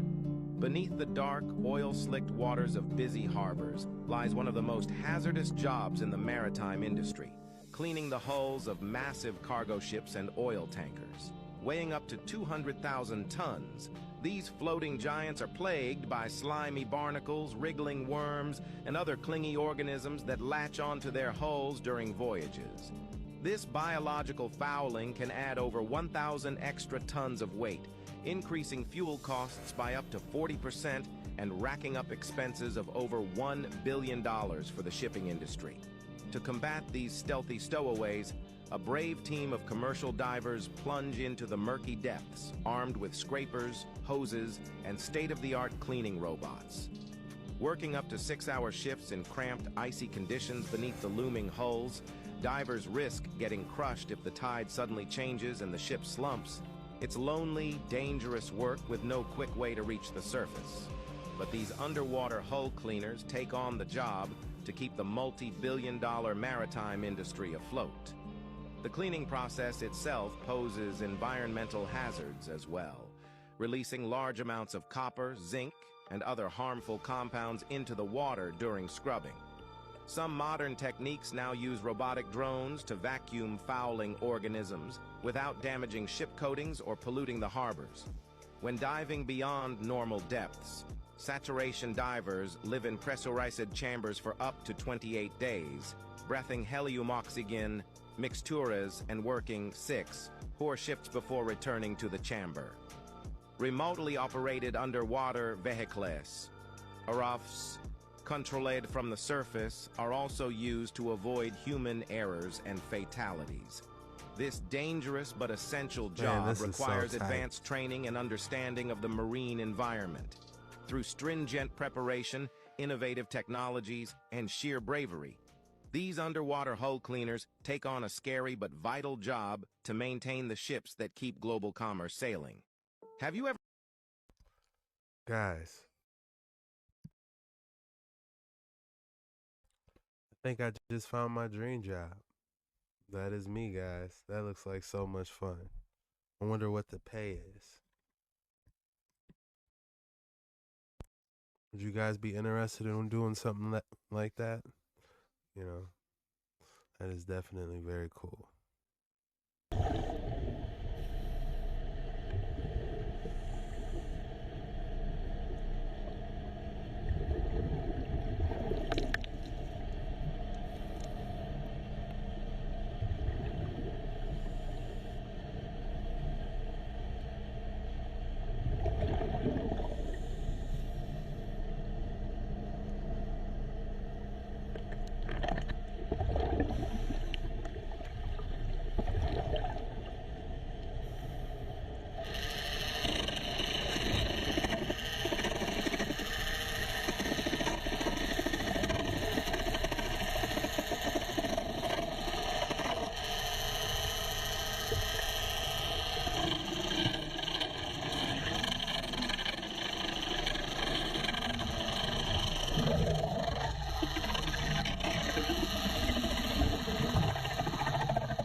Traveling from the Sea of Japan to Los Angeles filmed a large underwater craft or creature.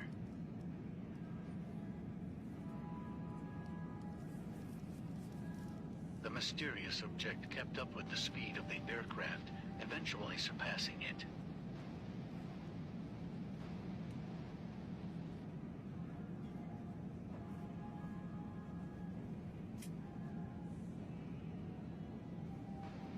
It's confirmed that it is not the shadow of the airplane. The object beneath the water is unknown.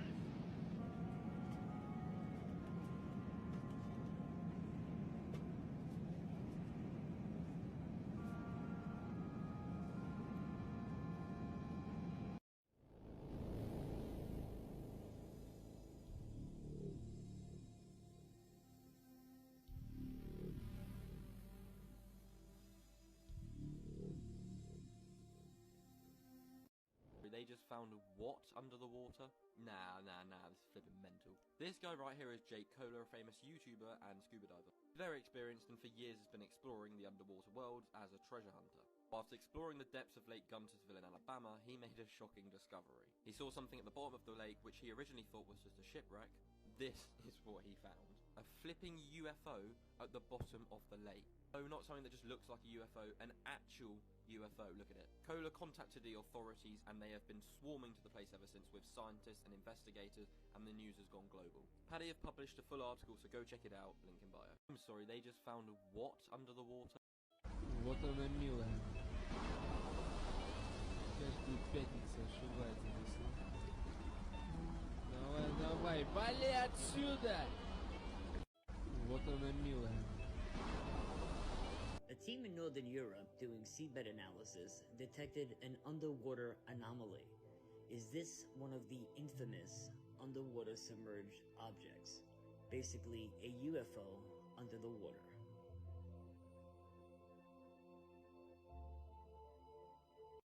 A team in Northern Europe doing seabed analysis detected an underwater anomaly. Look behind you. Insane. Whoa, did you see that just shoot across? Did anyone else see that?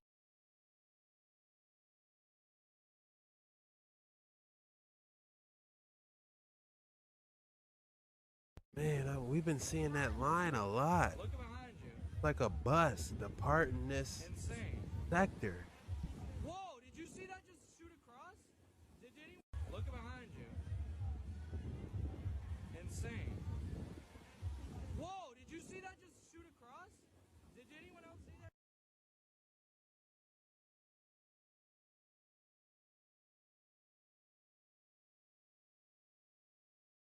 Do we have any sensors underwater to detect on submerged UAPs?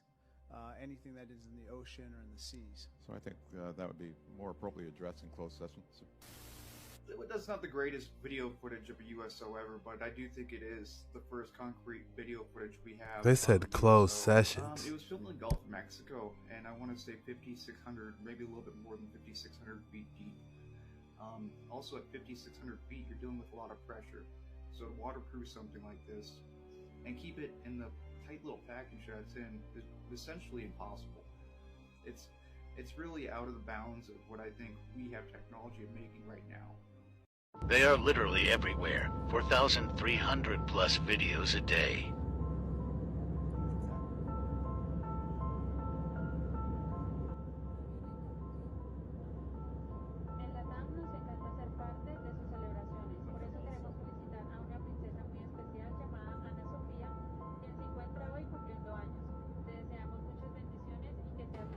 They are literally everywhere. 4,000.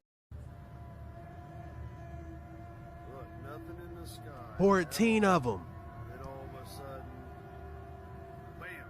What is that? Anybody tell me what that is? We're in the middle of the ocean. On a ferry.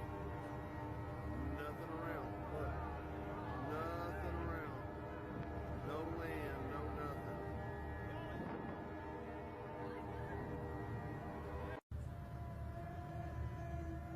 Look, nothing in the sky at all. Then all of a sudden, bam! What is that? Damn, 14 of them coming. Below, let me know what you guys think. But let's put our life vest back on, tighten it back, and get back into these waters. Dark waters night. Or an alien laying on the beach surrounded by government officials. I decided to investigate the origin of the alien, and I stumbled upon what looks like an underwater alien base. Notice the circular structure deep underwater with an opening in the center. When viewed from land, we can see what looks like a UFO, right above the alien base.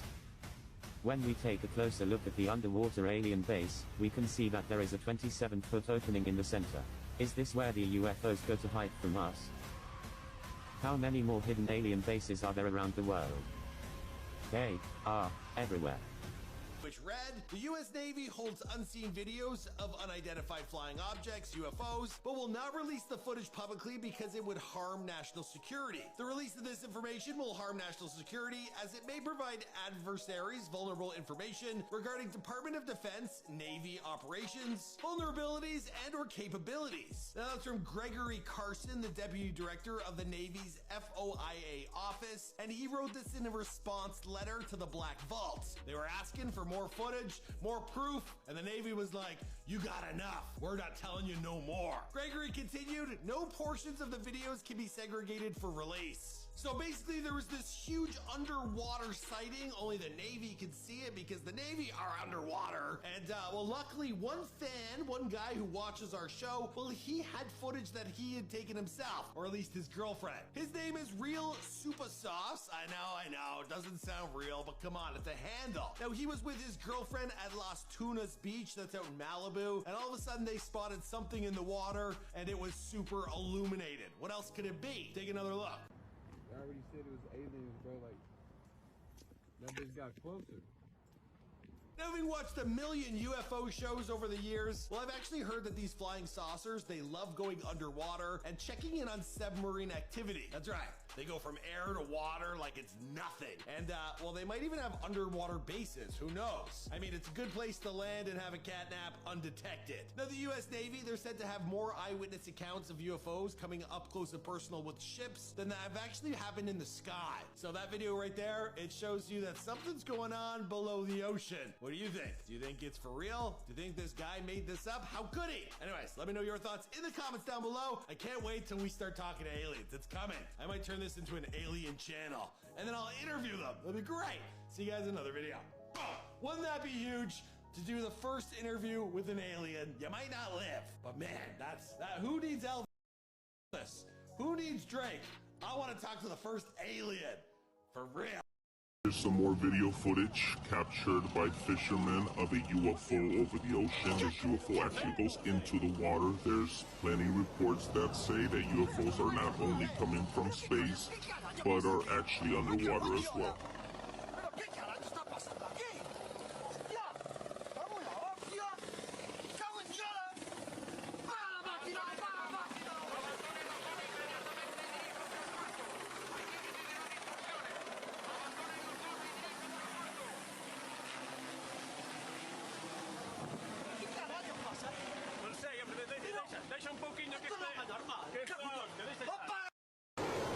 Okay, so Fish and Wildlife, when I called them, they told me they had no idea there's anything here.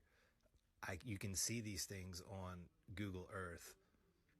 They're obviously made by something intelligent, man-made. It looks like there's an entrance to get into them, or windows or something on the side of them. I don't know. I don't know what these things are. But somebody constructed them in the middle of a river. That's what's crazy to me about it. And it looks like they're made out of rock. So, you tell me. You can see it yourself. Go check it out. Okay, so fish.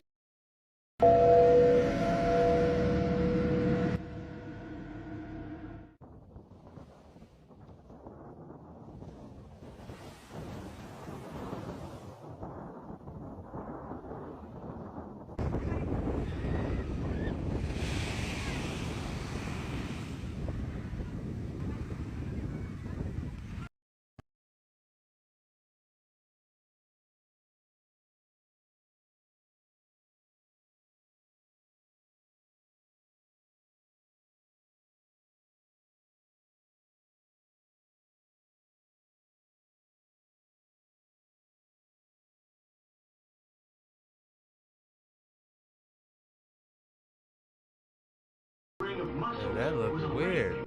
Something weird he was getting out of there. It was like, wait a minute, I'm already underwater. We went out over the water in this lake and tried to descend in it and bounced off. It was so super saline and dense that the submarine couldn't go down in it. We literally bounced off, and as we bounced off, we sent ripples heading back to the shoreline. It was insane. I've never seen anything like it. Coincidentally, a few days after this aired on the television that he had made this discovery, when him and his friend were flying the helicopter, it exploded and he died. Inside the ring of mussels was a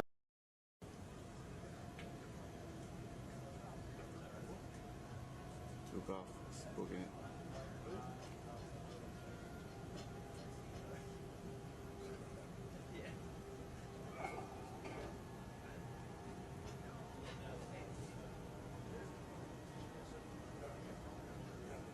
Omaha, Pickney Kid, Raquel Peralta, passability to launch Hilo ASAP. Splash to be very real. Sure. Got you in this thing. Keep going, bro. We're making 10, so we can probably bring that 35 routes. Sir. Yeah, I bring 10. We got a lot of white water up there, so 6 foot swells. Whoa, it's getting close. Yeah, we have 31 knots sustained wind. I love these kind of sci-fi aerial cameras because I feel like they have more credibility. Like I'm seeing something that got released, you know?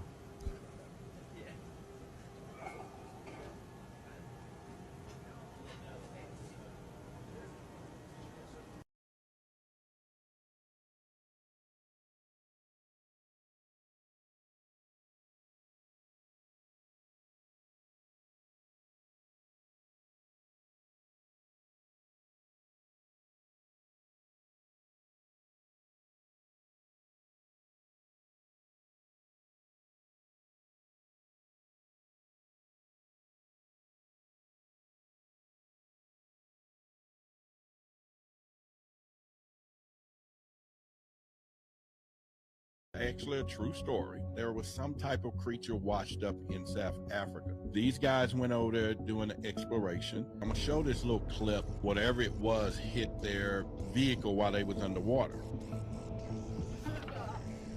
The government got behind it and shut them people down so fast. And I'm gonna show this clip again in a little more closer fashion. And I'm glad they caught that because it shows us that there's something down there. There's probably a entire civilization down there. This was actually a true story. There was some type of creature washed up in South Africa. These might guys have a went little over there validity. doing an exploration.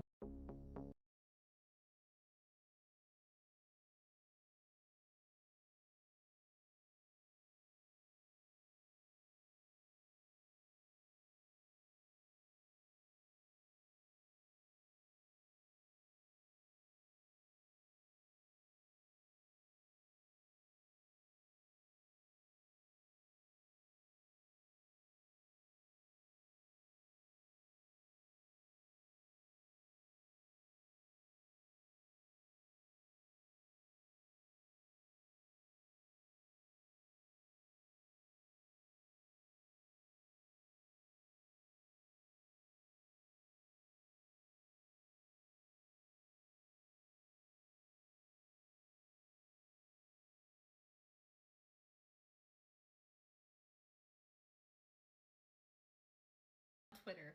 It's footage of what is to be a UFO being chased, and it drops into the water and takes off, which we've known and have seen UFO on radar have done. The military has chased unidentified objects doing the same thing. This one happens to be caught on camera. Now, is this real or is this phenomenal CGI? You guys tell me. The first clip is muted, but I posted the second clip with the original audio. Like, post, comment, repost, let me know. Tell me what you guys think this is. Is this real or is this a phenomenal hoax? I don't know how you can hoax a helicopter and 2 jets, but...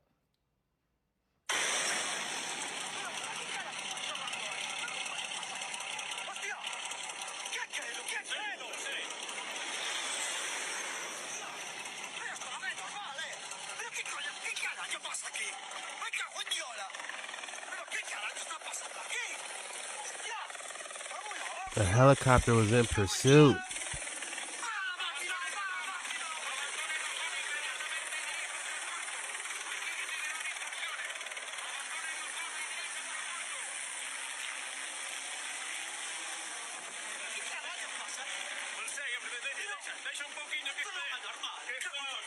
Hey y'all, Myra here. This video was just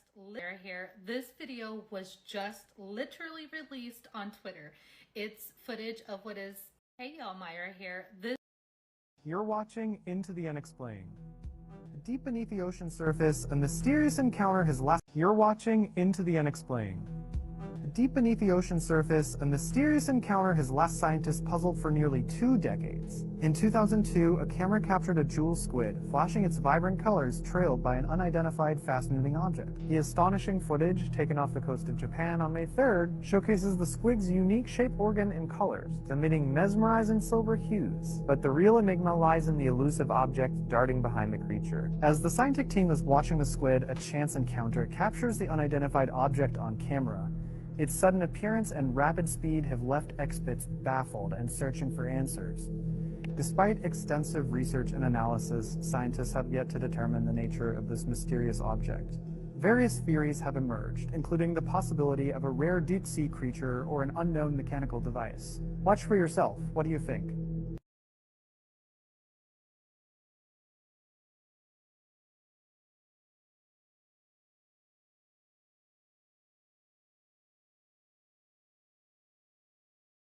Man, we've been seeing that beam a lot lately, like a bus.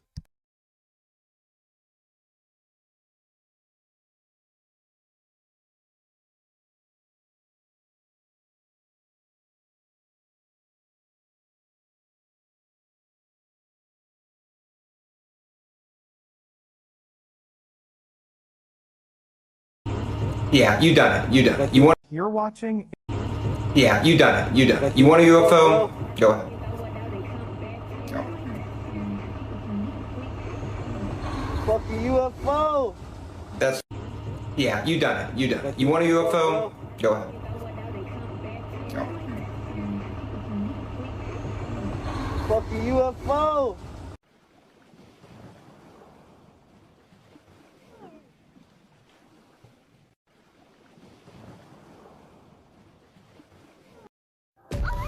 Look like my boy Freddy from Deadliest Catch is going in there grabbing something crazy.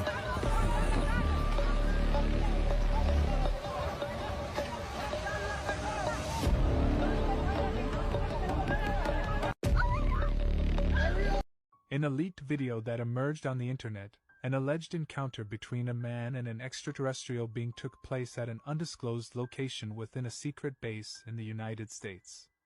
The encounter reportedly occurred during the nighttime, and due to the video's quality, the specific surroundings remain unidentified.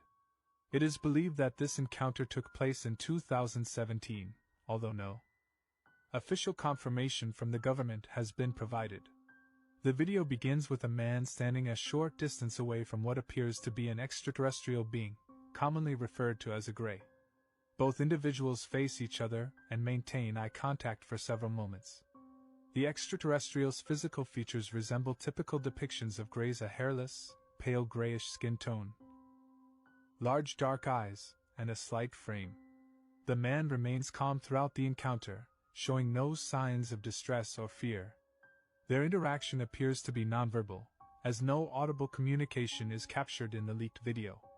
Despite this, their body language seems engaged and focused. The man and the extraterrestrial being exchange glances, perhaps attempting to convey meaning or understanding to one another. It is worth noting that any interpretation of their interaction remains speculative due to the lack of context provided. After a brief period of visual engagement, the man and the extraterrestrial reach out and firmly shake hands. This momentary physical contact suggests a mutual acknowledgement or agreement between the two parties. The handshake appears formal, devoid of any overt displays of emotion or excitement. Both individuals maintain a composed demeanor throughout the encounter, further adding to the enigmatic nature of the video. It is important to emphasize that the authenticity and veracity of this video remain unverified. As no official confirmation or statements have been released by the government or reputable sources, skepticism should be exercised when evaluating the footage. The leaked video serves as a piece of intriguing but unconfirmed evidence in the realm of alleged extraterrestrial encounters. As with any leaked material, its origin and intentions behind its release by an anonymous source raise additional questions about its credibility. The lack of supporting information or corroboration adds further complexity to the assessment of this alleged encounter. Without official documentation or reliable sources, it is impossible to draw definitive conclusions regarding the nature and significance of this encounter. Until further evidence emerges or official disclosures are made, this leaked video remains an unverified curiosity within the realm of alleged extraterrestrial encounters.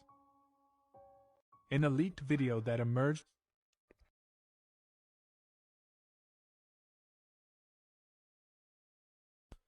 Man, that's some pretty intense footage, but they look like they were both friends, you know?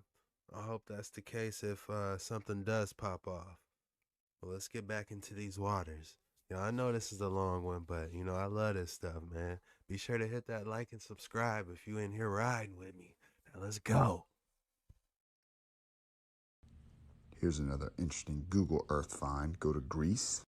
You'll see these 3 little islands. Zoom into here. As you zoom in, you'll see these docks. Zoom in even further, and look what's underwater, just lurking. What the heck is that? It's huge, it's round, it's a structure. Somebody tell me. Here's another interesting Google Earth find. Go to Greece. You'll see these 3 little islands. Zoom into here. As you zoom in, you'll see these docks. Zoom in even further, and look what's underwater, just lurking. What the heck is that? It's huge, it's round, it's a structure. Somebody tell me. Here's another interesting Google Earth find. Go to Greece. You'll see these 3 little islands. Zoom into here. As you zoom in. I need to learn how to operate Google Earth so we can just have a whole video where we're just zooming in, searching and finding stuff. I think they can hide it from us, but not while we on these dark waters.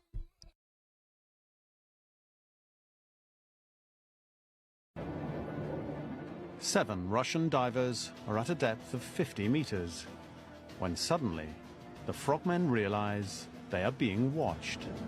These strange humanoid figures were much bigger than human beings and appeared to be wearing helmets of some sort. What on earth are we to make of an encounter like this? It's one thing to talk about USOs, but quite another to talk about humanoid entities deep in the lake. These were large beings, human-shaped but like 9 feet tall, wearing what seemed like very tight-fitting silvery suits. Not your normal scuba gear, basically. Swimming in the water, what they've come to call the swimmers of Lake Baikal. What were these creatures? Why did they not seem to use what we would be using to sustain life? There were no oxygen tanks. 7 Russian divers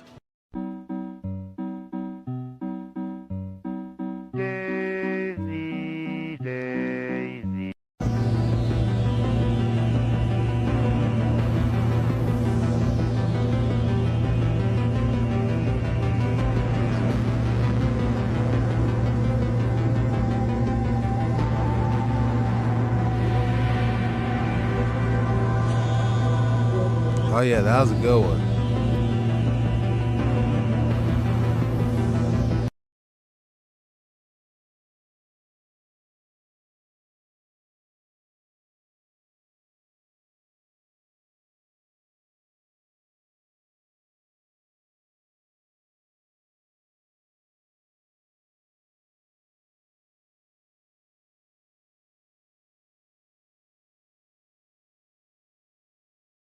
Oh yeah, that thing was small and they got right next to it.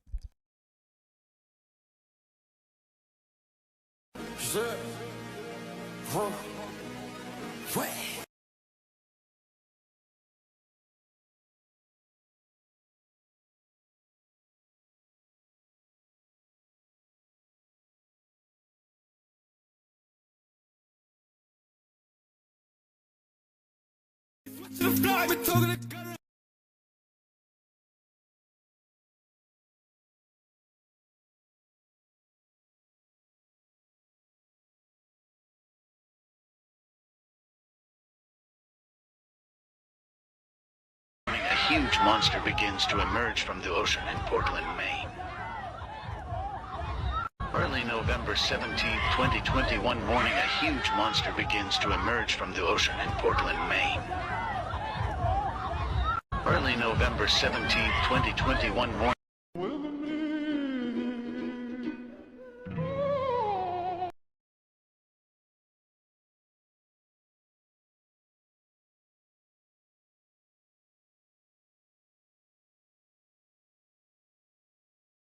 Yeah, that was definitely one.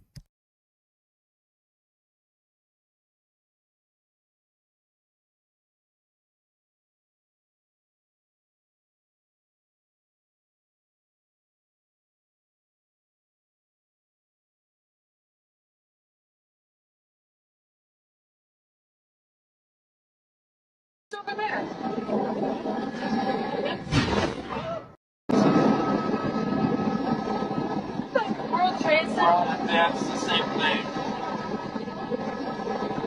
What is that? It's over there.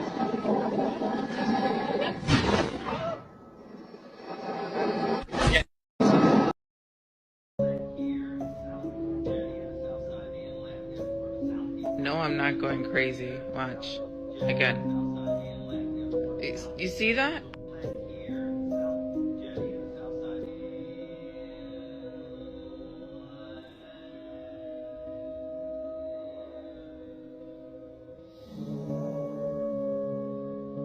Damn. No. National Geographic National photographer Geographic admits team to of encountering oceanic underwater experts is a alien band of beings. Fearless scientists, researchers, photographers, and adventurers who dare to venture into the unknown depths of the ocean. With cutting-edge technology and a passion for discovery, they have uncovered some of the most fascinating secrets of the sea. During one of their recent underwater assignments, Louise Lamar, a seasoned underwater director of photography, stumbled upon something that left him awestruck. He was scanning the ocean floor when he spotted what appeared to be a group of stingrays, but upon closer inspection, he realized that they were unlike anything he had ever seen before. The creatures were sleek and had long, sinewy bodies that glided effortlessly through the water. Their eyes were large and expressive, and they seemed to radiate an otherworldly glow. Although mesmerized by their beauty, Lamar could sense that there was something different about them. And as he observed them even more closely, he began to notice that they were exhibiting behaviors that he had never seen in any marine animal. They seemed to communicate with each other using some kind of language that he couldn't comprehend and had never seen among any marine animal before.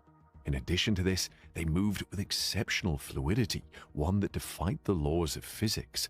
Lamar was convinced that he had stumbled upon an alien species, one that was far more advanced than humans in terms of its physical and intellectual capabilities. Lamar's descriptions of the underwater aliens he encountered paint a vivid and fascinating picture of the ocean's mysterious depths. The giant deep-sea arachnids he also came across were unlike anything he had ever seen, with their spindly legs and menacing presence. Love this stuff, yeah. Venomous sea snakes with their bright yellow heads were likewise a striking sight. According to Lamar, their vibrant colors stood out against the deep blue of the ocean. He also had rather strange encounters with sharks and orcas during his expedition. Since I've been watching these videos, I recently found out that there's a great hammerhead. Like a great white, but it's like a hammerhead version. Man, we might have to pull up a couple. But the most intriguing creatures he encountered remained the hyper-advanced aquatic alien creatures inhabiting the shallow waters that looked almost like stingrays. These creatures defied all known laws of nature with their advanced intelligence and unique anatomy. Lamar captured stunning images and video footage of the creatures and shared his discovery with the world, immediately igniting a firestorm of controversy and debate among scientists and researchers. As word of Louise Lamar's discovery spread, the scientific community was both skeptical and intrigued. While some experts quickly dismissed the idea of underwater aliens as a figment of Lamar's imagination, others saw it as a groundbreaking discovery that could change our understanding of the universe. To settle the debate once and for all, a team of experts from around the world was assembled to analyze the images and video footage captured by Lamar. They spent months poring over every frame, dissecting the creature's movements and scrutinizing every detail. Finally, after months of intense scrutiny, the team came to a very shocking conclusion. The creatures were not from Earth. They had all the hallmarks of intelligent life, with advanced cognitive abilities, a highly developed communication system, and a level of technological sophistication that surpassed our own. The news sent shockwaves through the scientific community, and the National Geographic team found themselves at the center of a media frenzy. Overnight, they became the world's most famous underwater explorers, and people from all over the globe clamored to hear more about their incredible discovery.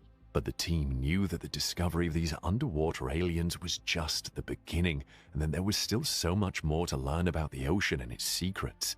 The team is now planning a series of expeditions to further explore the ocean depths and unravel the mysteries of these fascinating creatures. But Lamar's underwater alien encounter has been far from the only shocking discovery that scientists have had to contend with recently. US nuclear submarines also released a report in January about their encounters with an unknown underwater object.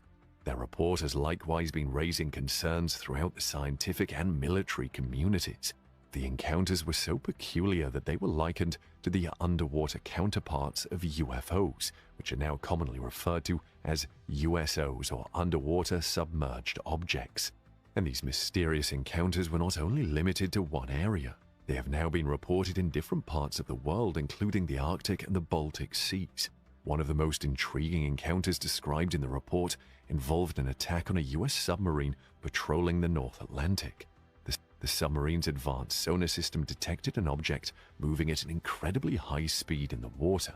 Although the sonar personnel on the submarine were unable to classify the object, they noted that it was moving at a speed of several hundred knots, which is much faster than any known underwater object or animal. What makes this encounter even more interesting is that the object seemed to exhibit intelligent behavior. It was able to move in ways that no known underwater object could. The object also seemed to be aware of the submarine's presence and actively avoided it, leading experts to believe that it could be some sort of advanced underwater technology created by an unknown country or organization. But what made this encounter even more interesting was the fact that the object appeared to be exhibiting intelligent behavior. It seemed to be aware of the submarine's presence and actively avoided it, leading experts to believe that it could be alien beings visiting our planet from far-off galaxies, or some sort of advanced underwater technology from another planet on a covert military operation on Earth. The object appeared to be made of translucent material, allowing the observers to glimpse its intricate internal workings. However, the Navy personnel who reported these encounters have remained tight-lipped about their experiences, leading many to speculate that the military is aware of more than they are willing to share with the public.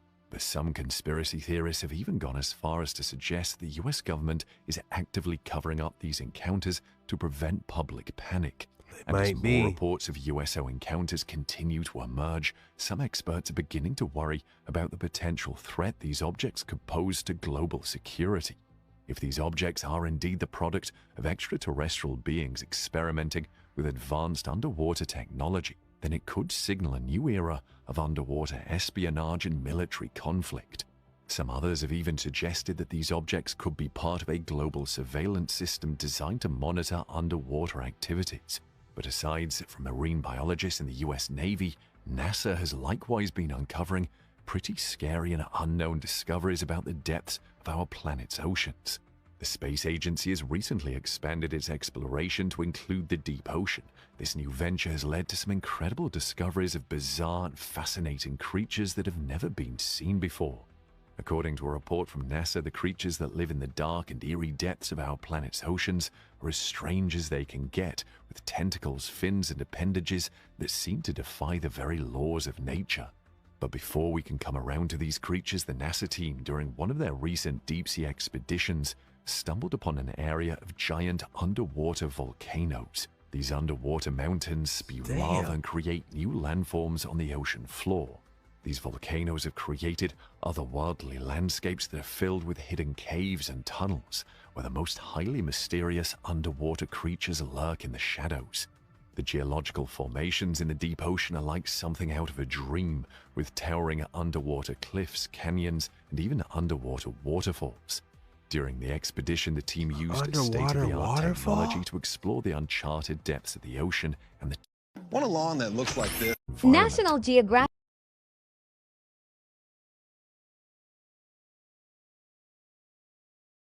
Underwater waterfall? Man, we got to find that.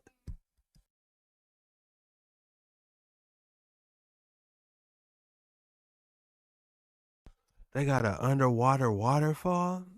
Underwater volcanoes? Man, it's getting real in these dark waters.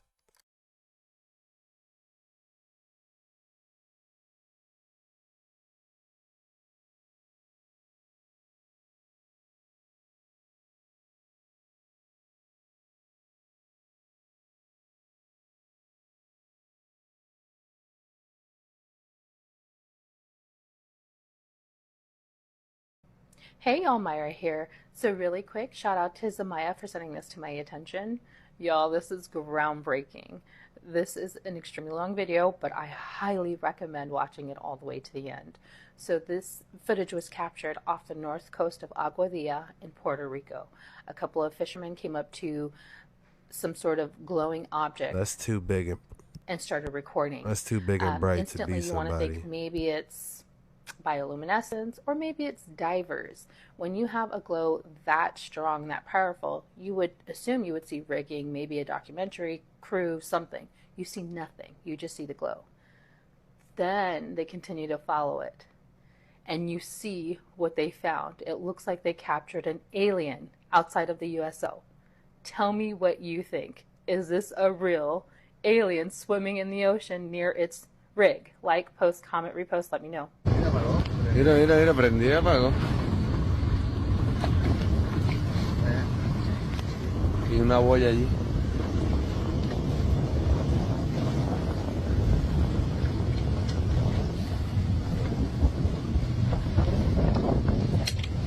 I'm so close to my screen.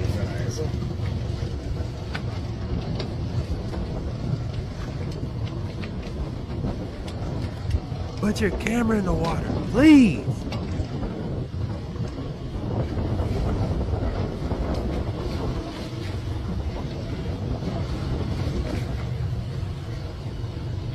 Y alumbra de momento, ¿verdad?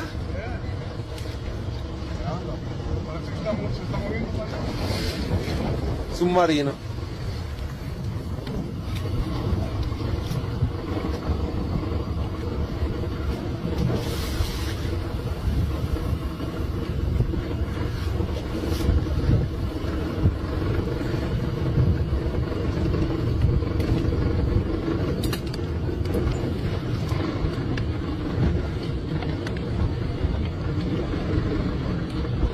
Este, creo.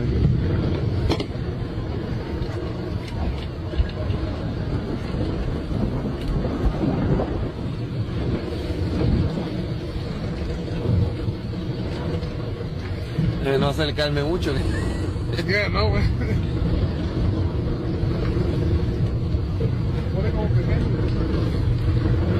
Wow, mira eso. Uy, me acerqué.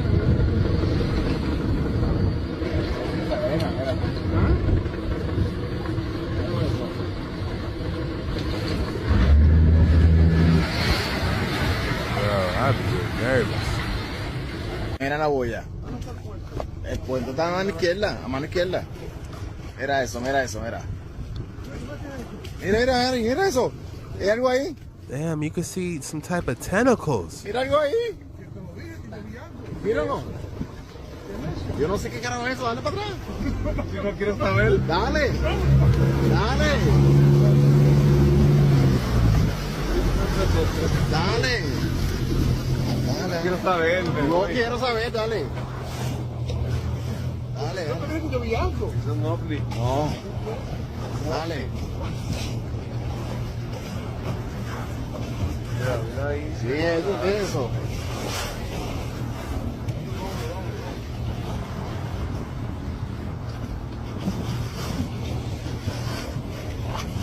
Jump in.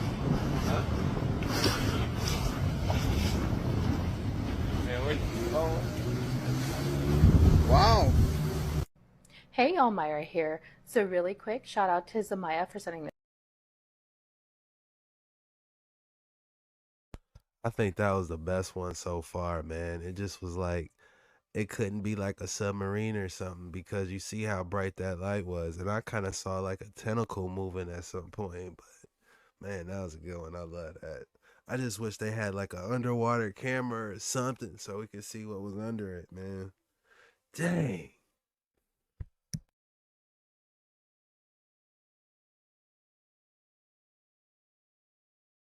On camera. UFO enters the ocean and scuba divers followed it. You'll never believe what they caught on camera. 4 scuba divers were in the Bahamas when they saw a UFO enter the ocean next to their boat. Fascinated by the opportunity presented, the men decided to follow it. And this is what they saw.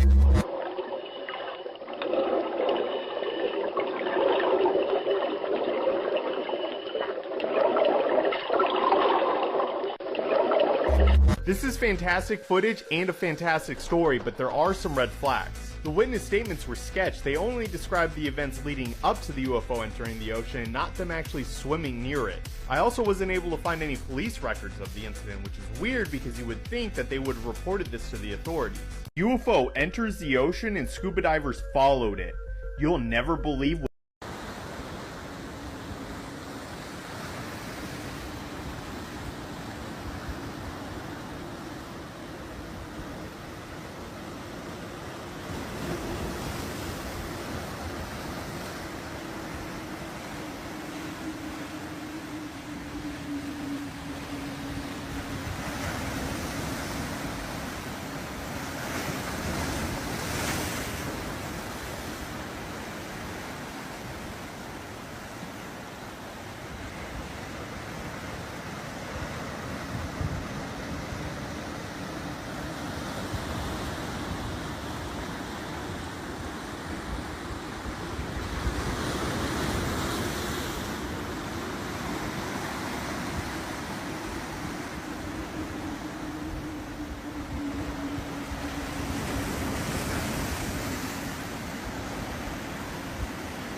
You won't believe it, but this UFO video was recorded in St. Petersburg, Florida in 2022, and according to the witness, he saw the object actually dive into the water. He said that he waited outside of the water for a while for it to come out, but it never did, and believe it or not, he actually called it an extraterrestrial. Those are his words, not mine. But anyways, like and follow for real footage of the unknown. That looks you like the won't light believe from it, the but this last one. UFO video was recorded in St. Petersburg, Florida. I heard that if you crack an egg at the bottom of the ocean, something crazy happens. So I wanted to try it out. First, I got my egg, and then I went to the bottom of the ocean. It's about 45 feet deep here. I checked to see if it would float back up, and it actually sinks. And as I pull it apart, you can see the clear part of the egg sticks to the top. I wanted to make sure that the egg all stayed together, so I slowly peeled away the pieces of the bottom shell until it would fall out. Okay, I got it. Now I have this cool floaty egg. Look at me and my egg friend. This is so crazy. He's just chilling. I was running out of breath, so I went up again. And when I looked down, this fish was stealing my egg. Bruh, can you not? He scurried away as I swam back down, and all that was left was bits and pieces. I heard that if you crack an egg at the bottom of the... See this? No. Holy shit! What What is- the hell is that? What is happening? You guys see this? Oh my god, what the fuck is happening? What is that? What is Might that? be flares. That looks See this? tight. Holy shit!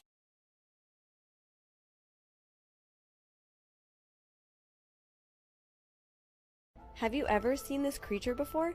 And no, it's not what you think. This creature is a salp.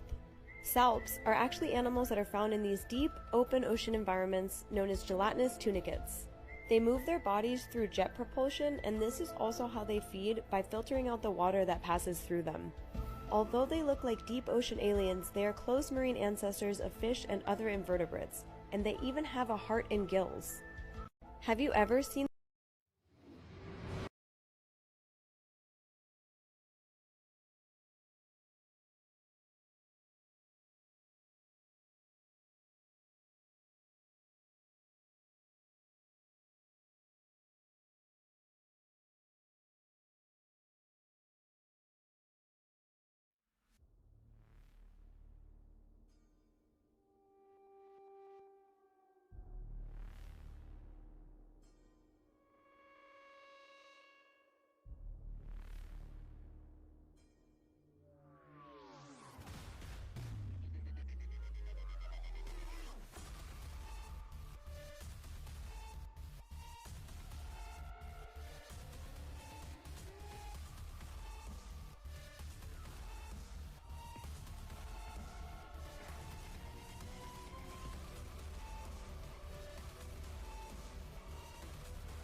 Oh, there might be a crashed UFO underwater off the coast of Sweden? It's called the Baltic Sea Anomaly, and in 2011 explorers discovered this bizarre object on the seafloor. When they returned to study it more, their equipment strangely stopped working when they got within 650 feet of it, and it would turn back on again when they backed off. It's around 200 feet wide and 26 feet tall, and it appears like it could be man-made. Its circular shape and angular patterns on it has led many to believe that it could be an alien spaceship. However, most scientists agree that it's probably just a glacial deposit. But what do you think it is? Let me know what you think in the comments. Did you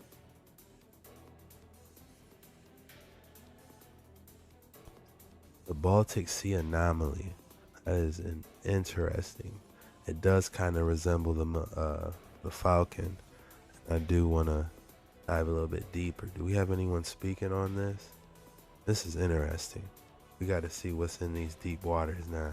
That's Deep Waters 9 for real. Where did this strange object in the Baltic Sea come from? In 2011, an unidentified object was found in the Baltic Sea, between Sweden and Finland. Initial sonar images showed a peculiar object, almost similar to the Millennium Falcon from Star Wars. And behind it, a 1,000-foot-long runway, indicating that it might have crashed at the site.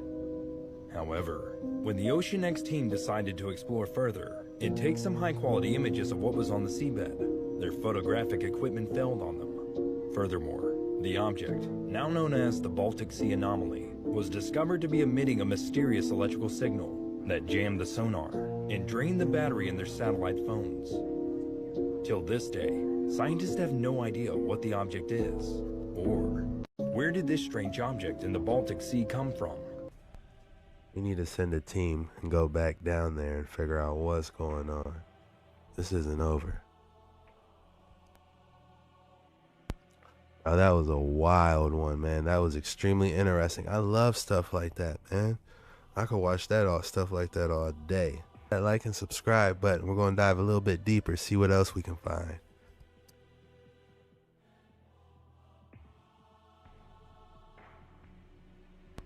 Wait, what is this?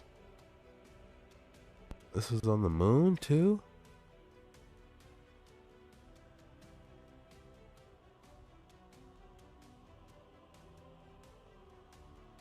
They said this is top secret.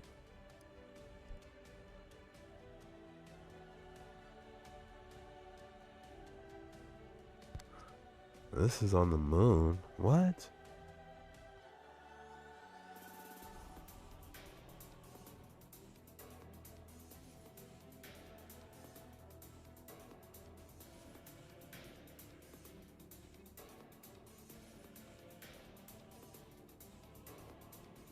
So they had snorkels and jetpacks back then.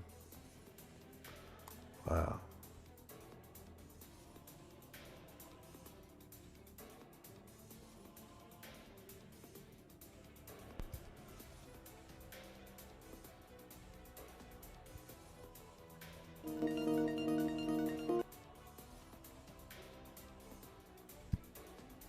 We have new information, but it's in a different language.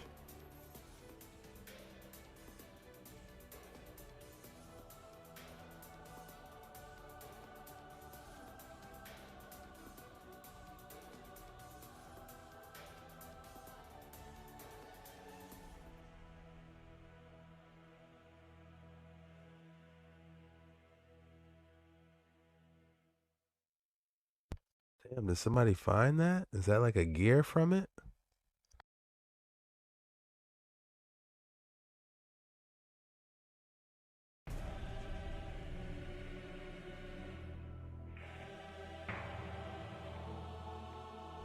Oh wow, this is new and this is interesting. What does it say? We need to transform this.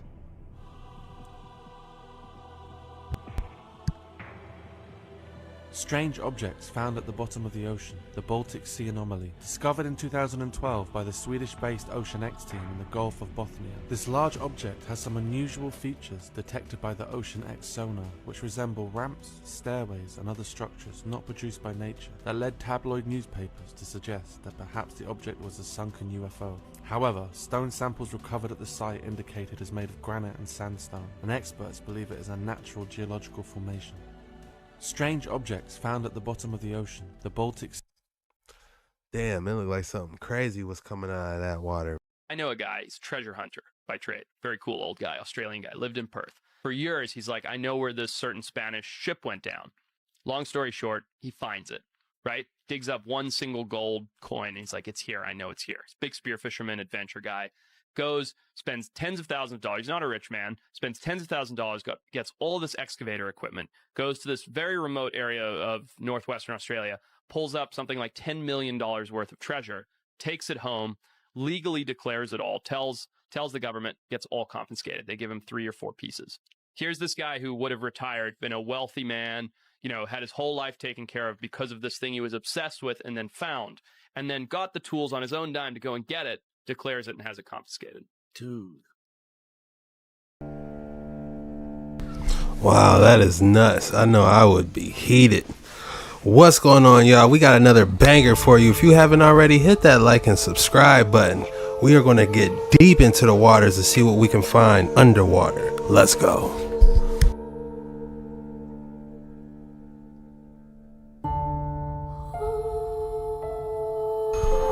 Bro, I watch a lot of Deadliest Catch, and man, I can tell you that those waters are unforgiving. If anyone was wondering what authentic pirate pocket change sounds like, it sounded like this. These are all authentic Spanish copper coins struck between the reign of Philip III and Carlos II, between 1556 and 1700 AD. They all originally depicted a castle on one side and a lion on the other side, but most of them were overstruck or counterstruck with different symbols. Those included the 8 for 8 Maravedis, the VIII, also meaning 8, and different dates. These usually say 1652, 1641, and I've got these on my site for $10 a piece. So check them out, ancientresource.com. I wouldn't mind a couple. If you could send me a couple. Maybe we need to get together and have our own excursion, see if we can find our own treasure. You know, I feel like that would be a lot of fun being a treasure hunter. What do you guys think? Hunting artifacts, all types of stuff.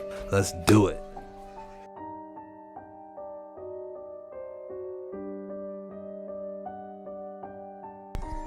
I need one of these, y'all.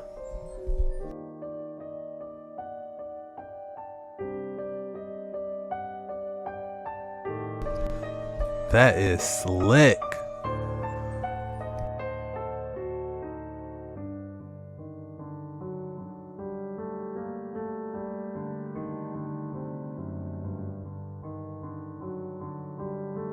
No ships on the horizon.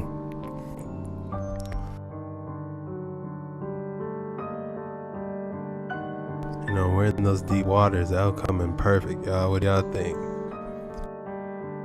The Fenn treasure, which is real-life buried treasure. Diagnosed with terminal cancer, antiquities dealer Forrest Fenn filled a treasure chest with over $1 million worth of gold and jewels. After unexpectedly recovering from his cancer, Fenn self-published a memoir in 2010 that contained clues. He said that he hid the treasure, quote, in the mountains somewhere north of Santa Fe, and that in his book was a poem that included 9 clues that would take the reader right to the treasure. He wanted to give people hope and a feeling similar to the excitement he felt while searching for art and artifacts. And he did. Searchers formed communities, and some even quit their jobs to search full-time. But the search had a dark side. Several searchers broke laws like trespassing and damaging cultural sites. 5 people died while searching for the treasure, and authorities urged Fenn to call off the search. Fenn refused, but told searchers not to attempt anything that a man in his 70s couldn't do. After 10 years of searching, it started to seem impossible. Then all of a sudden in 2020, the treasure was found by a man who wanted to remain anonymous. Following this, Fenn said that the treasure, quote, had not moved from the spot where I hid it more than 10 years ago. The finder, a medical student named Jack Stoof, later revealed his identity because a lawsuit was expected to reveal it for him. Fenn died just a few months after the treasure was found. Before he died, he revealed that the treasure had been found in Wyoming. Searchers have begged Stoof to say exactly where it was, but to this day, only he knows where the treasure was found. Wow, that is interesting. You know, I watched that show Longmire, and I believe they had something similar to this. And the scenery on that show up in Wyoming is just gorgeous, you know. I could imagine just looking for the treasure around there. It would be just fun in itself, you know. Top 5 lost treasures. Number 5, the Ark of the Covenant. It is an ancient biblical artifact that is believed to have held the stone tablets inscribed with the 10 Commandments. Number 4, lost Fabergé eggs. These 8 Fabergé eggs were created by the House of Fabergé in Russia for the Russian imperial family between 1885 and 1917. Number 3, jewels of King John. They were the crown jewels of England's King John, who reigned from 1199 to 1216. They were lost in the Wash, a large estuary on the east coast of England. Number 2, lost Inca gold. The lost Inca gold refers to the legendary treasure hoards of the Inca Empire. Number 1, Dead Sea Copper Scroll treasures. The scroll is an ancient treasure map written on a copper scroll. The scroll supposedly lists several hidden caches of gold and silver treasure. Top 5 lost treasures. They found these yet, you know. How cool would it be to get together? Do you guys know if these treasures are still out there? Has anyone found them yet? You know, that's interesting that they could be sitting at the bottom of the sea just waiting for someone to find it. Tutankhamun's hidden treasures. This is the entrance to the tomb of the Egyptian pharaoh Tutankhamun before it was excavated by the British in 1923. The seal is still intact and has not been touched by anyone for over 3,200 years.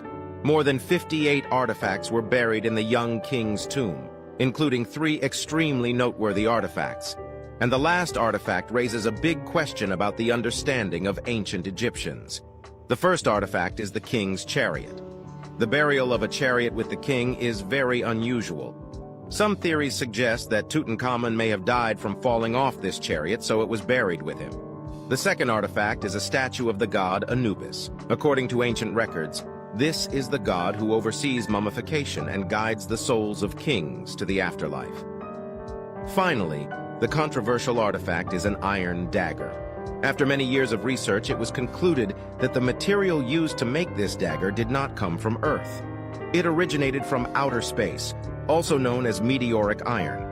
Today, meteoric iron is extremely rare, and its price is even higher than gold. Surprisingly, thousands of years ago, ancient Egyptians knew about this type of iron, and in their records, they called it iron from the sky. Tutankhamun. Let's keep going, y'all. Get deeper in these waters. Damascus, I believe it was called Damascus. Very cool stuff. Interesting.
Recently released findings, researchers working on the Montevideo Tholos megalithic tomb unearthed a remarkable find, a 5,000-year-old crystal dagger. This translucent weapon is being hailed as the most technically sophisticated ever discovered in prehistoric Iberia, situated in southwestern Spain. The intricate carving skills required to craft such a weapon are truly impressive. The dagger plus other points were found beside the most important woman in ancient Iberian history, the Ivory Lady. The study was carried out collaboratively by experts from the University of Granada, the University of Seville, and the Spanish Higher Research Council. Looking at is a photo that was taken in 1974 of what became known as the Terracotta Warriors. It's a collection of over 8,000 life-size clay soldiers that were made over 2,000 years ago in ancient China. If you look at the original bright colors on those soldiers, those disappeared within minutes when they were exposed to sunlight and air. Now, the Terracotta Warriors were built by the first emperor of unified China, and they were put in place to guard his tomb. They all have unique facial features, different weapons and uniforms. They were left standing in precise battle formation and according to rank. Now, the figures were found in a massive network of underground chambers. They were discovered by farmers that were digging a well in 1974. The actual emperor's tomb is somewhere near the mound on the top of that photo. They've yet to excavate his tomb for a couple different reasons. One is they don't want the colors to flake off the precious artifact. Second is that ancient legend has suggested that it's booby-trapped, including a crossbow that'll shoot anyone that tries to break in. Bro built a booby trap for his treasure. That's nuts. I gotta go see it.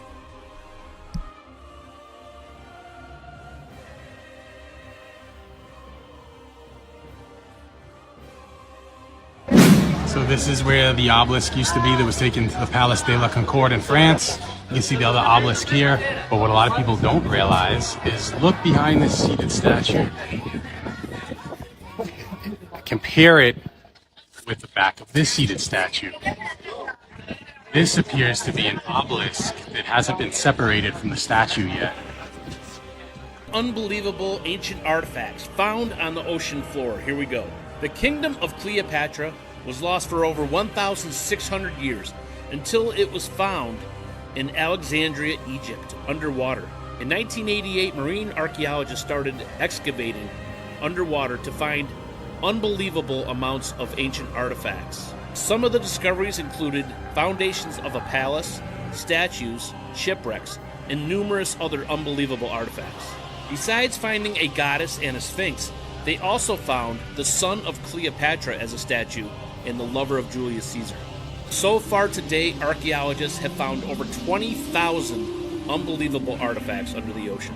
Marine archaeologists think that 20,000 items is just the very tip of the iceberg. If given the chance, would you dive down and check out this unbelievable underwater world? Yes. As usual, no problem. I would die in a heartbeat. Archaeological Survey of India discovered something amazing under the water in the Gulf of Khambhat. This would change the history of India and the entire world forever. It appears they have found the mythical city of Dwarka, once thought to be just a legend from the ancient text, the Mahabharata, now officially located with very compelling evidence. Finding different stone sculptures, structures, pottery shards, and wooden artifacts that would allow them to carbon date this site to over 9,000 years ago. What is now 70 feet underwater is 100% an ancient city of India that clearly looks to be the once mythical city of Dwarka founded by Lord Shiva. In Sanskrit, Dwar means door or gate, so Dwarka was the gate to India, a once thriving city now underwater just off the coast of northern western India. In the year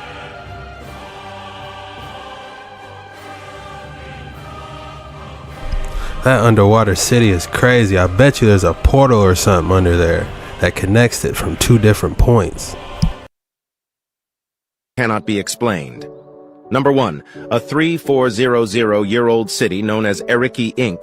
was discovered in the Kurdistan region at a site called Kiman. The city was originally located on the Tigris River before it was swallowed up. Number 2, the Yonaguni Monument, located off the coast of Japan's Ryukyu Islands. This massive structure, which is 50 meters long and 20 meters wide, has been nicknamed Japan's Atlantis and is believed to be more than 10,000 years old. Number 3. Several megalithic stones, known as the Spanish Stonehenge, resurfaced after recent droughts. The official name of this site is Dolmen of Guadal, and it consists of 150 granite stones that are around 5,000 years old. Number 4. More than 80 historical sites, including jails and cemeteries, were uncovered on the Rahiz River as the waters receded. These sites belong to an ancient city called Tildus and date back thousands of years. Number 5. The water levels of the Yangtze River have dropped, revealing a submerged island in the southwestern city of Chongqing in China. On this island, there are 3 Buddhist statues that are believed to be at least 600 years old. 5 underwater discoveries that cannot... It's like as soon as these waters dry up, it's exposing everything like the Euphrates River.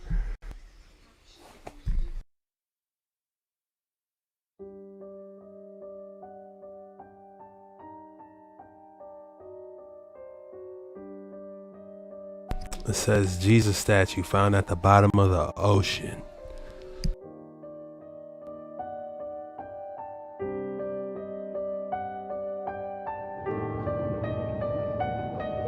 The legendary beginnings of Heraklion go back as far as the 12th century BC, and it's mentioned multiple times by ancient Greek historians. The city was said by Herodotus to have been visited by Helen of Troy before the Trojan War began. It's also said to be the site where the divine hero Heracles took his first footsteps in Africa.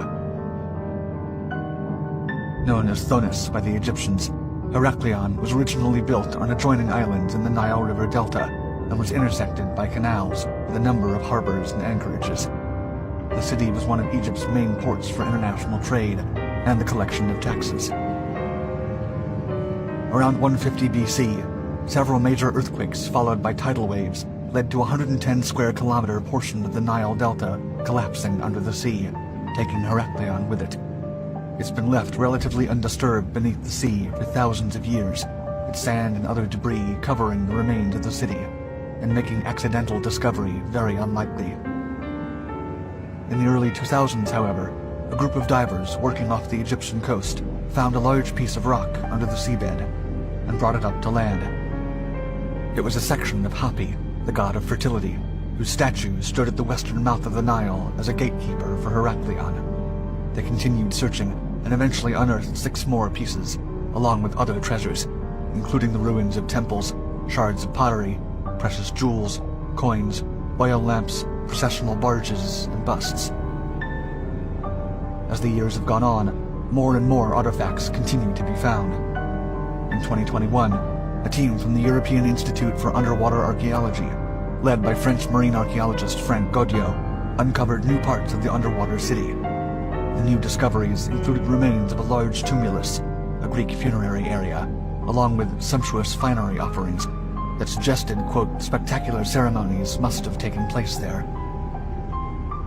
The discovery of these kinds of artifacts within Heraklion points to the interplay between pharaonic and Greek societies, and the role trade played in binding the two together. Ongoing surveys and excavations of Heraklion bring new knowledge of the fallen city every year. Pavlopetri, Greece. Located in the Peloponnesus region of southern Greece lies the underwater ancient city of Pavlopetri. Submerged 4 meters underwater, some consider it to be the basis for the legendary story of Atlantis. Nearly 5,000 years old, and dating from around 2800 to 1200 BC, it is the oldest known underwater city in the world. Sea level rise. Heraklion, Egypt. Sea level rises, and 3 to 4 different earthquakes pushed the city down until it was submerged around 1000 BC. Although Pavlopetri has eroded over thousands of years, the town layout remains as it was. This is thanks to shifting sands and the settlement's enclosure in a protected bay. Discovered in 1967 by Nicholas Fleming and mapped by a team of archaeologists from Cambridge, Pavlopetri was an incredibly well-designed city, with roads, 2-story houses with gardens, temples, a cemetery, and a complex water management system, including channels and water pipes. The center of the city was dominated by a large plaza, measuring around 40 by 20 meters. Although Pavlopetri was uncovered over 50 years ago, it wasn't until 2009 that the city was able to be properly surveyed. The University of Nottingham, under the direction of Dr. John Henderson, began a 5-year Pavlopetri underwater archaeology project, which used a combination of archaeology, underwater robotics, and state-of-the-art graphics to survey the seabed. Marine archaeologists, aided with 3D sonar mapping technology, were able to digitally survey the entire site, and what they found completely surpassed all expectations. They uncovered thousands of artifacts, which helped create a deeper understanding of what everyday life would have looked like in Pavla Petri. Ceramics dating back to the end of the Stone Age suggest that the city was so old that it existed in the period of the famous Greek epic, the Iliad. The discovery of a possible megaton, a monumental structure with a large rectangular hall, also suggested that the town had been used by the elite, elevating its status. Historians believe that the ancient city was a center of commerce for the Minoan and Mycenaean civilizations. The future of Pavla Petri remains uncertain. The fragile remains are at risk due to their lack of protection, pollution, waves, current, and tourism. With less than 1% of the ocean floor having been surveyed to date, it's places like Pavla Petri that keep the idea of an Atlantis alive. Yonaguni Monument, Japan. The sea off Yonaguni, the southernmost of the Ryukyu Islands in Japan, is a popular diving location during the winter months due to its large population of hammerhead sharks. In 1987, local diver Kinichiro Aratake, a director of the Yonaguni Cho Tourism Association, noticed a series of almost perfectly carved steps with straight edges, submerged 25 meters below the surface of the sea. Shortly after this discovery, a group of scientists directed by University Professor Masaaki, sea level rises and 3 to 4 different earthquakes. Professor Masaaki Kimura visited the formations. The group claimed that the stepped monoliths must be man-made and that they were at least 10,000 years old, possibly a remnant of the mythical lost continent of Mu. In a 2007 revision of these statements, Kimura changed his stance and estimated the formations dated to 2,000 to 3,000 years ago. He believes he can identify a pyramid, castles, roads, monuments, and a stadium. Some historians believe that Kimura's claims are pseudo-archaeological and that the steps are a product of nature. Indeed, the site resembles natural formations seen elsewhere in the world, with distinctly defined edges and flat surfaces, such as Giant's Causeway in Northern Ireland, whose interlocking columns were formed by a volcanic eruption thousands of years ago. The formations are also attached to a larger rock mass, further propelling the idea that the Yonaguni is a natural phenomenon rather than man-made. I wouldn't be so sure about how those steps were created. You might want to do your research about that.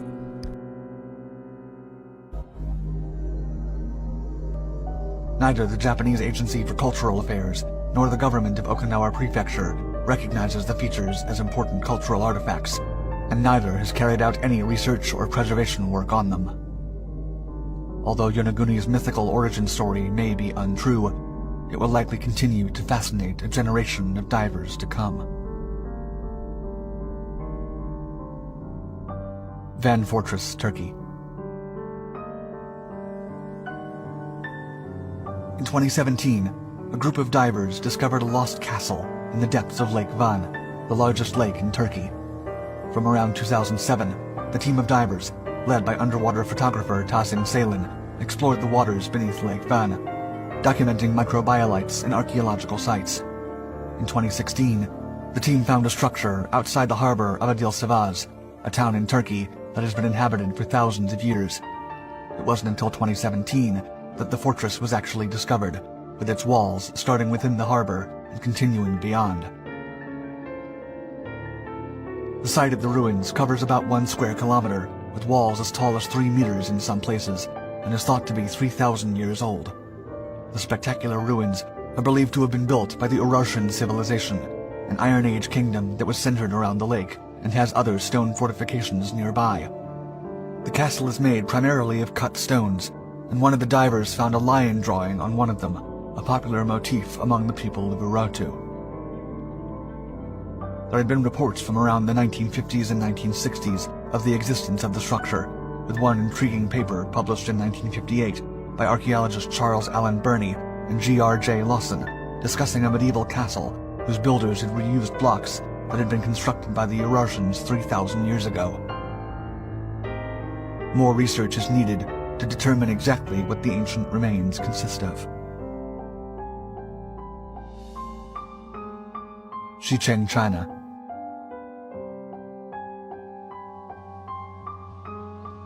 Often called the Atlantis of the East by travelers, the ancient underwater city of Xicheng, meaning Lion City in Mandarin, is a time capsule of Imperial China. Located 40 meters under Chandao Lake in Zhejiang Province, 400 kilometers south of Shanghai, the city was flooded by the Chinese government in 1959 to make way for the Shenam hydroelectric dam required for the province of Zhejiang. Approximately 300,000 people were relocated as a result of the project, some of whom had families that had lived in the city for centuries. Many residents were connected to the city based on ancestry and culture. It is believed that the city was built during the Tang Dynasty in 621 AD, making it nearly 1,400 years old. The stone architecture is made up of 5 entrance gates, breaking the Chinese tradition of having only 4, and 265 archways feature preserved stonework of lions, dragons, phoenixes, and...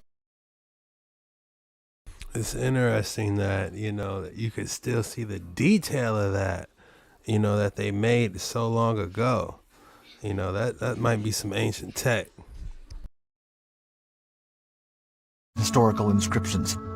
The features date to the Ming and Qing dynasties, with the surviving stonework dating to 1777, and the city walls dating to the 16th century.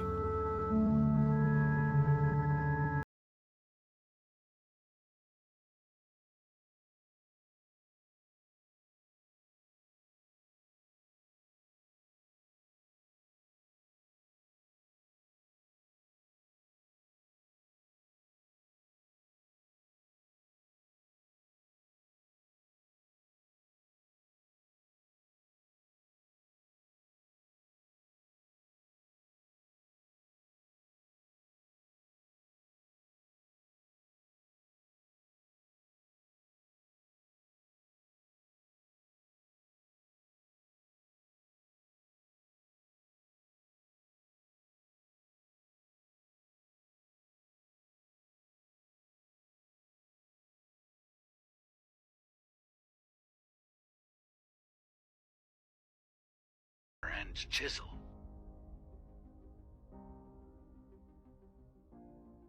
No, sir.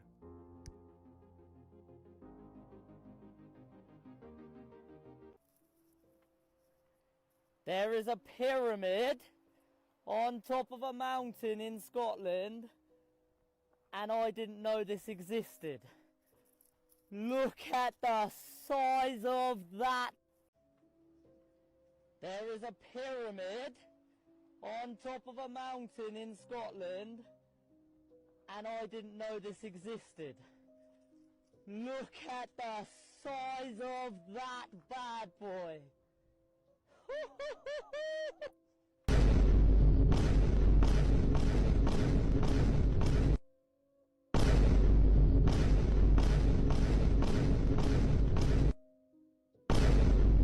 That's hilarious.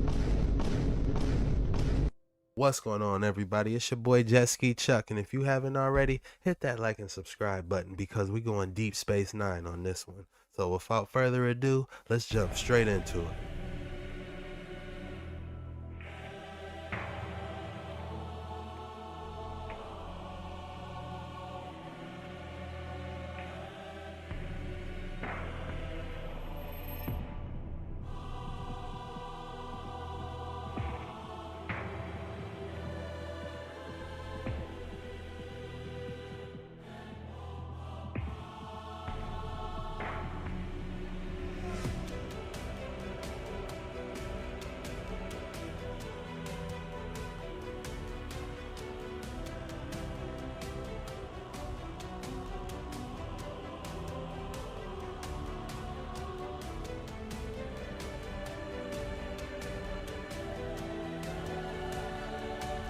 Yeah, how they got it on the ceiling and everything, that is crazy.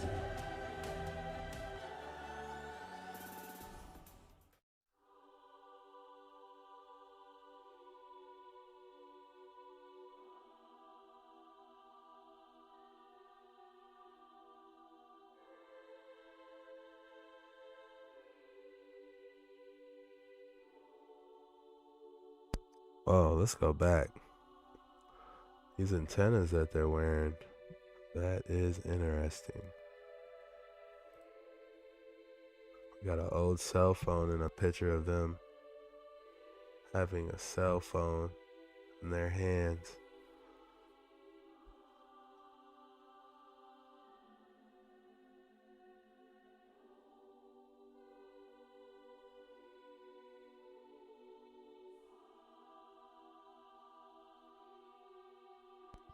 Damn, that does look like a giant axe.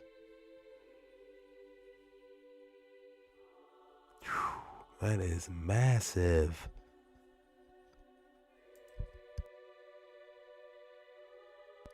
But how could it be this smooth though if they chopped it with the axe? I mean, over time it could have smoothed out, but you know, I think they were using some type of technology to make a smooth cut. Still researching it.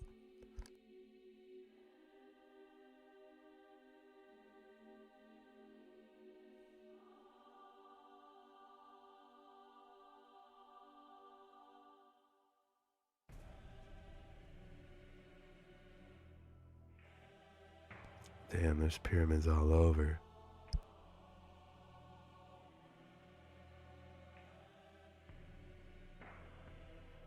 Uh-oh. What is this? Inside the Baltic Sea? Oh, you know we gotta dive in.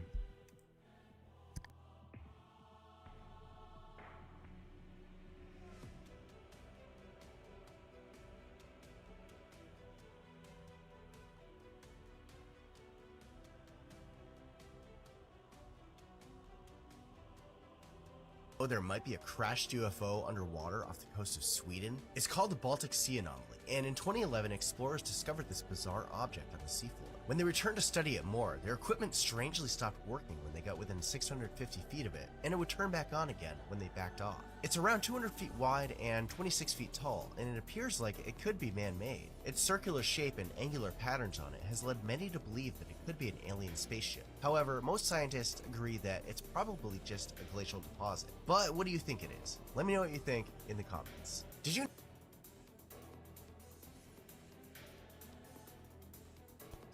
The Baltic Sea Anomaly. That is interesting. It does kind of resemble the Falcon. I do want to dive a little bit deeper. Do we have anyone speaking on this? This is interesting. We got to see what's in these Deep Waters 9. That's Deep Waters 9 for real. Where did this strange object in the Baltic Sea come from? In 2011, an unidentified object was found in the Baltic Sea between Sweden and Finland. Initial sonar images showed a peculiar object, almost similar to the Millennium Falcon from Star Wars. And behind it, a 1,000-foot-long runway, indicating that it might have crashed at the site. However, when the Ocean X team decided to explore further and take some high-quality images of what was on the seabed, their photographic equipment failed on them. Furthermore, the object, now known as the Baltic Sea Anomaly, was discovered to be emitting a mysterious electrical signal that jammed the sonar and drained the battery in their satellite phones. Till this day, scientists have no idea what the object is, or where did this strange object in the Baltic Sea come from. We need to send a team and go back down there and figure out what's going on. This isn't over. Oh, that was a wild one, man. That was extremely interesting. I love stuff like that, man. I could watch stuff like that all day. That like and subscribe button. We're going to dive a little bit deeper, see what else we can find.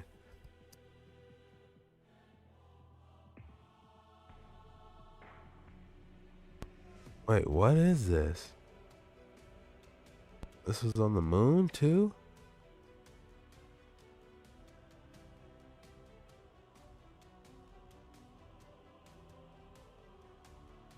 They said this is top secret.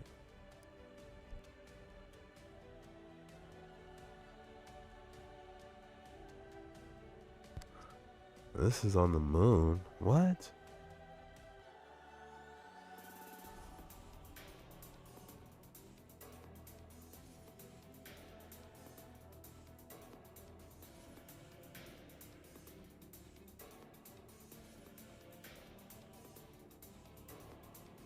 So they had snorkels and jetpacks back then.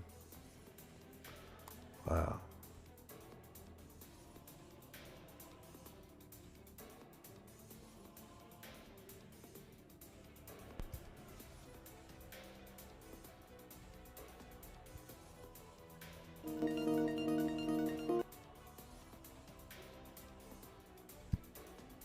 We have new information, but it's in a different language.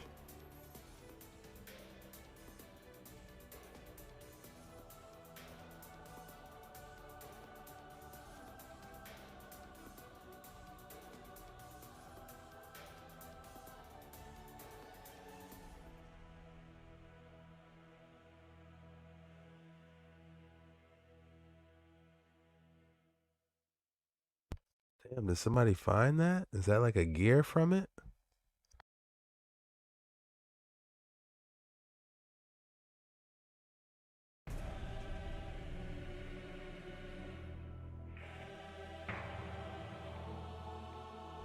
Oh wow, this is new. And this is interesting. What does this say? We need to transform this.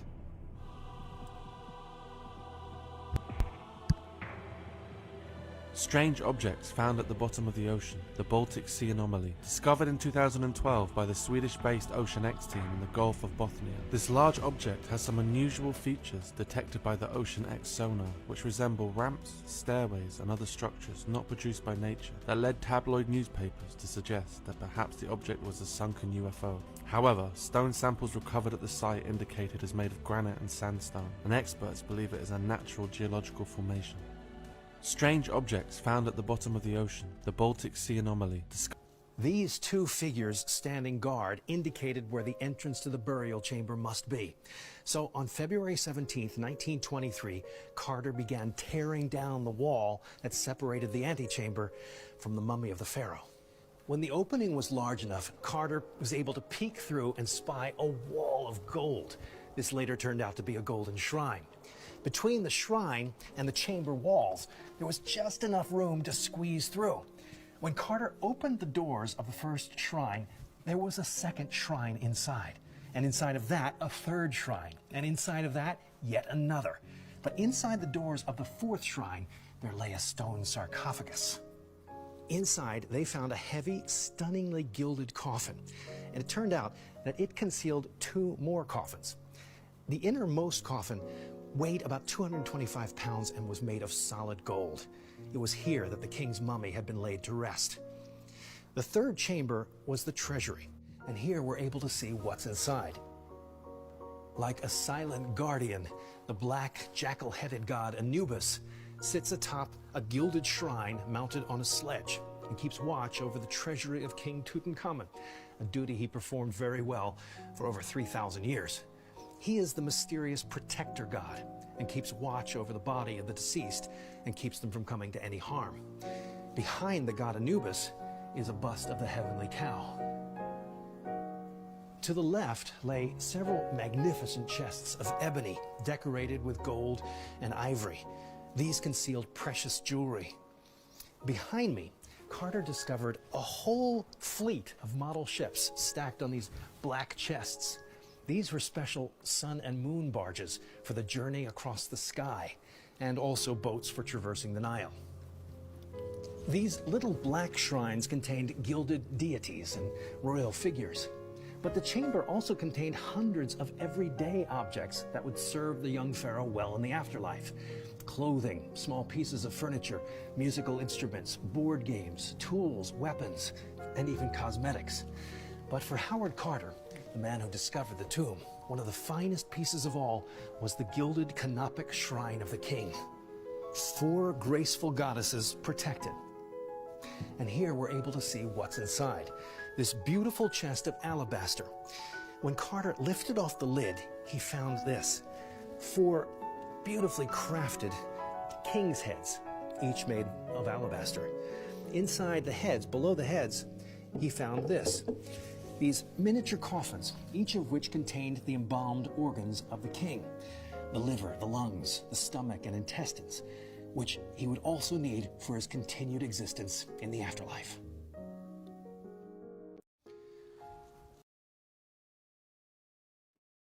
legend, there may be actual evidence that it exists. Well, you see, the Greek philosopher Plato described Atlantis in great detail as a powerful and technologically advanced kingdom that existed in the middle of the Atlantic Ocean, that due to natural disasters and catastrophes that were similar to the Noah's Ark flood, it was lost.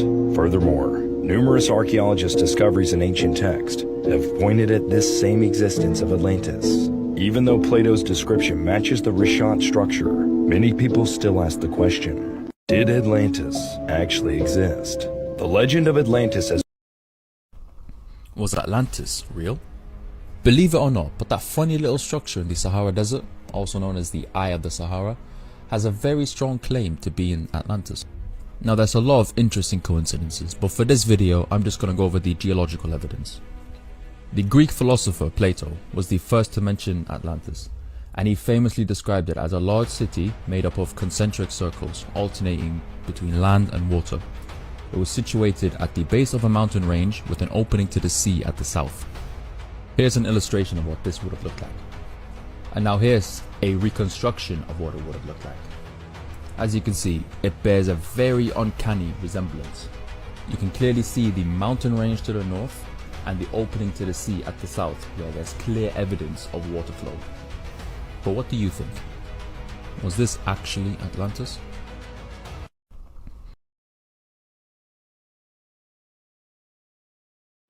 Man, I think that's definitely Atlantis. I think they're covering up and trying to hide everything. They were stripped of all their technologies. Everything was stripped. But I believe if we start digging wherever that site is, we may uncover some type of secrets to what has actually unfolded in the mysteries of the Eye of the Sahara. Man, I love this stuff, man. If you guys haven't already, hit that like and subscribe button. We diving on these waters today, baby. Let's go. There's a location in the Western Sahara Desert of Mauritania called the Rishat structure. It's also commonly referred to as the Eye of the Sahara. And what's so spectacular about this is that it just so happens to match what Plato had described as the lost ancient city of Atlantis. Plato had described Atlantis as made up of concentric circles, 3 of water, 2 of land, which matches the Rishat structure.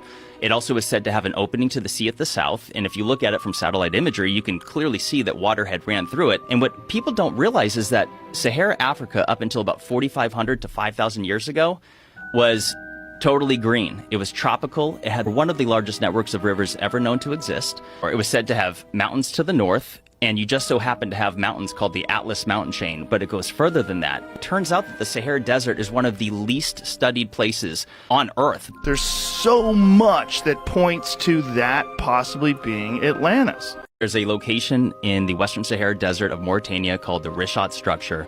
It's also commonly referred to as the lost city of Atlantis. Did you know that they believe that it was destroyed by a flood? And did you also know that it was believed that they were highly advanced beings that were in association with this area? And it's believed that they helped human beings advance in technology? Well, is this biblical? The Bible doesn't say anything directly about the lost city of Atlantis, but what it does talk about is a very broad time period in human history where fallen angels, termed the sons of God, came down into the daughters of men and begot giants, which were known as the Titans, the mighty men of old, the men of renown. Some believe that these beings gave humans the secrets of heaven, which obviously God created, but they ruined it. And I find it intriguing that God sent a flood to eliminate them, Genesis 6. But some came afterwards. We can expect something like it at the time of the end, as Jesus likens it to the days of Noah. I wouldn't doubt the lost city of Atlantis, due to its correlations with Genesis 6 and other portions of scripture. Teaching a class next month on it. If you like content like this, follow. The lost city of Atlantis in the Bible. This is a question that we get. What correlations does it have? Well, next month, my wife and I are doing a class on that subject and fallen angels and more, but I'll give you a little nugget. It's believed, if you've studied, according to different beliefs, different people, that they believe that they were advanced beings, advanced technology in this area, and that some would even call beings of light, right? And that they would teach men, because they would be in association with men, they would teach human beings technology and different things like that. Something I find intriguing is this, that in Jewish history and the Bible, you have where the sons of God would come down and they would teach men the ways of righteousness. They ended up mating with human women, and they end up having an offspring, what we call the Nephilim, which were a hybrid of human and, fallen angel, if you will, right? And these were known as the Titans. We see the Bible calls them the mighty men of old, the men of renown, right? So All of these in association with that. Now listen to this next part. It's believed that Atlantis was destroyed by a flood. Where have we heard that before? It's believed that Atlantis was destroyed by a flood as a form of judgment. My friends, God flooded the earth because of the Nephilim and the fallen angels and all of that. So ponder that, all right? If you like content like this, you want to stay updated, follow for more. The final 3 days of this month, I'm doing a detailed course on the deconstruction of the New Age. I'm going to be going in detail. Shout out Ty Jackson 3116 for this video. About yoga and the demonic origins of it and God's true purpose for exercising, God's true purpose for the constellations and more. To join, click the Eventbrite link in my bio, all right? Don't be afraid. Be terrified.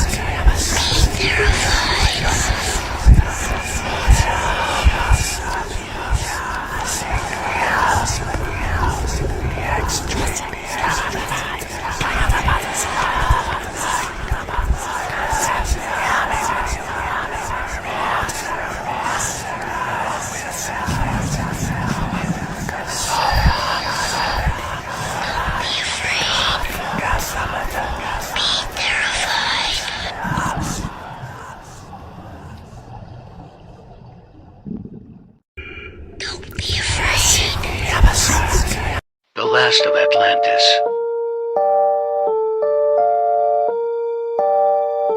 Hidden deep in the waters. The last of Atlantis. Princess, look out the window. And welcome to Genova.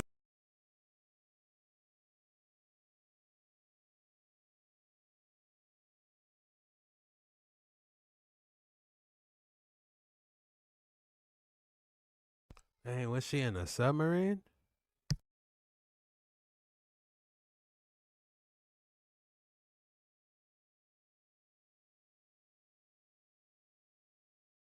What if I told you that the lost city of Atlantis, who was thought to be drowned in the sea, was actually in the driest place on Earth? So there's a location in the Western Sahara Desert of Mauritania called the Rishat structure, which just so happens to match what Plato had described as the lost ancient city of Atlantis. Plato had described Atlantis as made up of concentric circles, 3 of water and 2 of land, which matches the Rishat structure. It also is said to have an opening to the sea at the south, and if you look at it from satellite imagery, you can clearly see that water had run through it. And what people don't realize is that Sahara Africa up until 4,500 to 5,000 years ago was totally green. It was tropical. It had one of the largest networks of rivers ever known to exist. It was said to have mountains to the north, and you just so happen to have mountains called the Atlas Mountain Chain. But it goes further than that. It turns out that the Sahara Desert is one of the least studied places on Earth.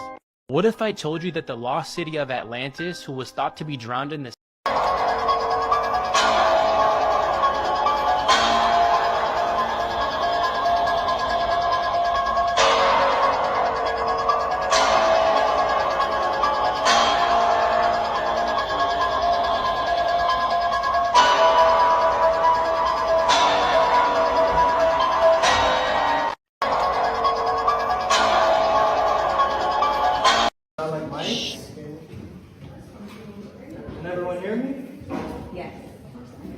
First one right here, we call it the lighthouse, and it stands at 11 feet tall. The one over here we call the castle, and that one stands at 4. Sound like mice? Can everyone hear me? Yes. The first one right here, we call it the lighthouse, and it stands at 11 feet tall. The one over here we call the castle, and that one stands at 14 feet tall in 35 feet of water. And the deepest part in the cave is back there, and that drops off to 55 feet. It doesn't look that deep though, right? No. The reason that is because just the first inch of water, that's fresh water from the water dripping in, and then below that it's all salt water. So it kind of gives it a magnifying effect. Very deceiving. And the water temperature is 69 to 72 Fahrenheit year round. Never changes. Around 21, 22 in Celsius. Below sound like mice? Can everyone hear me? Yes. The first one right here, we call it the lighthouse, and it stands at 11 feet tall. Where is the one this over at? here we call the castle, and that one stands at 14 feet tall in This might be 35 the feet entrance water. to the Atlanta. And the deepest part in the cave is back there, and that drops off to 55 feet. It doesn't look that deep though, right? No.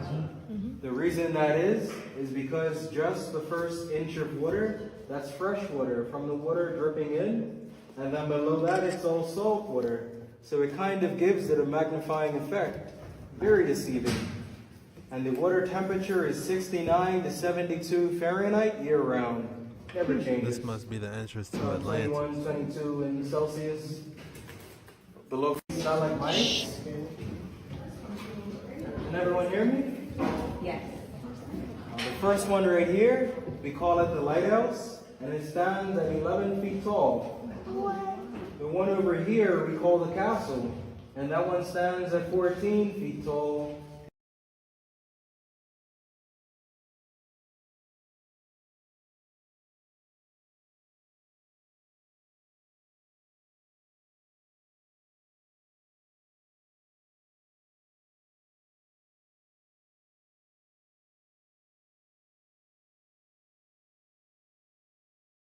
Моя-то красотка.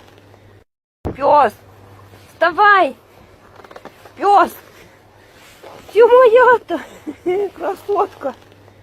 Пес, вставай. Damn, I didn't know huskies could survive in the snow like that. He just was sleeping like perfectly fine. That insulation is nuts.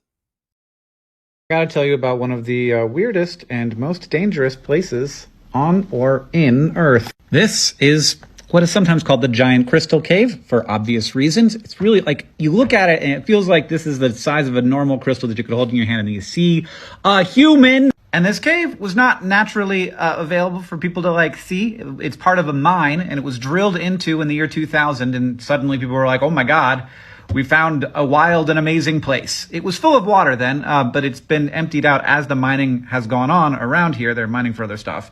They pump the water out, and that has made this available to come and actually see for scientists, not for regular people. The cave has actually been refilled with water now, so you can't go there anymore, but you could at one time go there. But you notice these people are wearing some specific outfits, and there's reasons why. Because if they weren't, they would die very quickly. First reason why, this is just very hot. It's about 55 Celsius, 131 Fahrenheit. It's also extremely humid. So it used to be full of water, so it's hot, and there's still water around, and that water is evaporating into the air, so it's 90 to 100% humidity. That means your body cannot cool itself off by sweating, so you would just overheat and die. So they're wearing cooling suits. But the other reason why they would die is just mind-boggling. Okay, so when we breathe out, there is water vapor in our breath. It's evaporating out of our lungs, and we're breathing it out. The water in our lungs is a liquid, and we breathe in cooler air that doesn't have as much water in it, so that water can evaporate into that air, and then we breathe it out, and there's water in that air. What you don't want is a situation where instead of evaporating from your lungs into your breath, it condenses in your lungs from your breath. If the air is very, very hot, and it's full of water, when you breathe it in, it cools down because your body's actually cooler than the air, and the water condenses in your lungs. And it condenses and condenses and condenses until you drown. Without their respirators, they would drown in the air. They would drown in the air.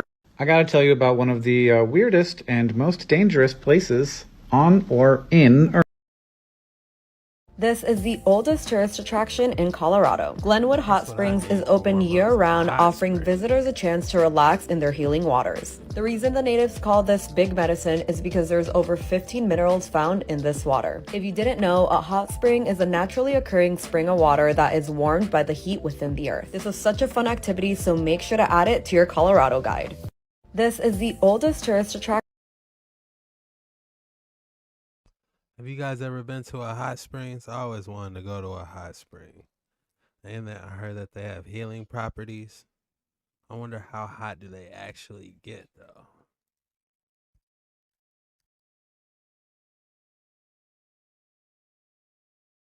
Here spending time in a natural hot springs today, close to where I live. If you can, you should spend as much time in hot springs as possible. Hot springs contain tons of trace minerals. The difference with these trace minerals is they're complex with humic and fulvic acid and other ingredients that help help them to be rapidly absorbed through the skin. Hot springs also contain sulfur, that rotten egg smell, that sulfur. Sulfur is an essential cofactor to catalyze millions of chemical reactions in the body every single second. So get into those hot springs and get some therapeutic health. Get your therapeutic health game on today. Here's spending time in a natural hot springs today, close to where I live. Of all of the hidden hot springs that I have been to, this one is my favorite. You guys already know that I am a sucker for hot springs during the winter. So both of the times that I have visited this beautiful place, I have been trekking through the snow. And since this hot spring is tucked away in the mountains, it is not an easy journey. But once you guys see how beautiful this place is, you'll see why it has brought me back 2 times and the hike is absolutely worth it. I have been to so many incredible hot springs, but none seem to compare to the stunning views of this one. You get this picturesque infinity pool in front of you with the incredible view of the mountains and a literal hot spring waterfall to your back. Now, the one that I'm in is just my favorite pool that is here.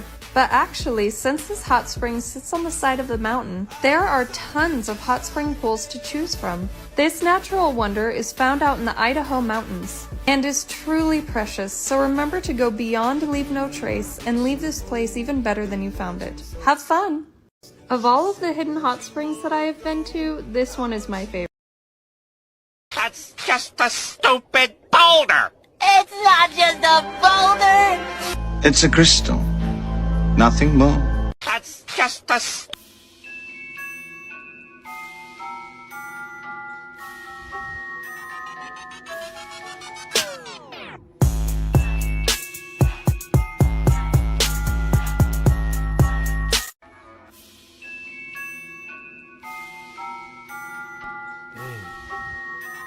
Can you imagine that being a room? What would be in your room if you could have that? What would you put inside that if you could have it?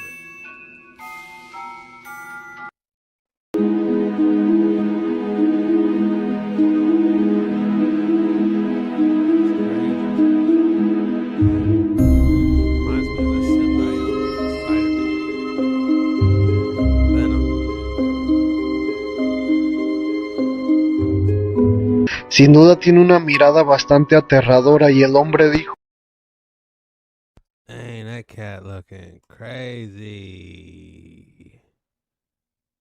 Tell me that cat ain't looking crazy. Watch this truck.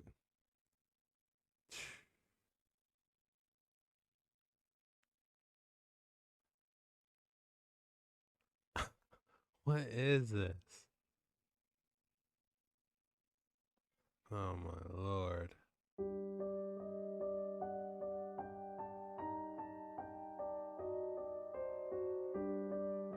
These must be those ancient Tartarian buildings.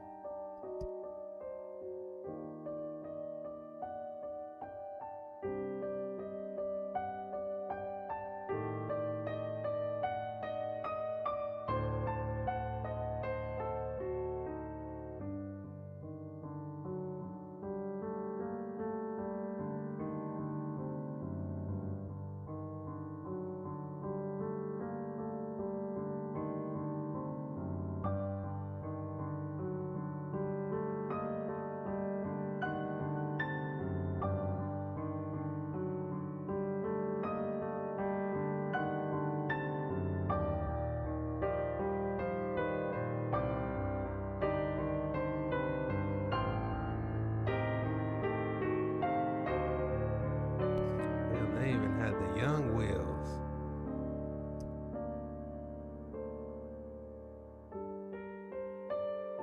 Wonder if they had some type of water technology for the Atlanteans.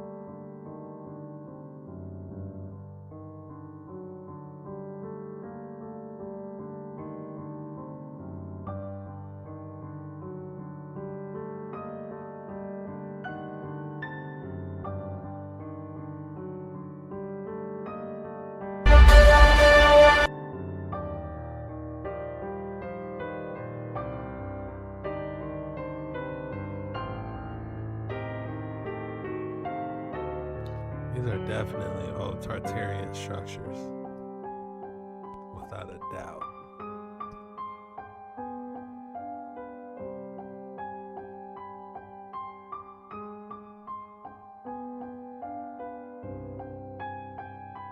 Creepy TikToks.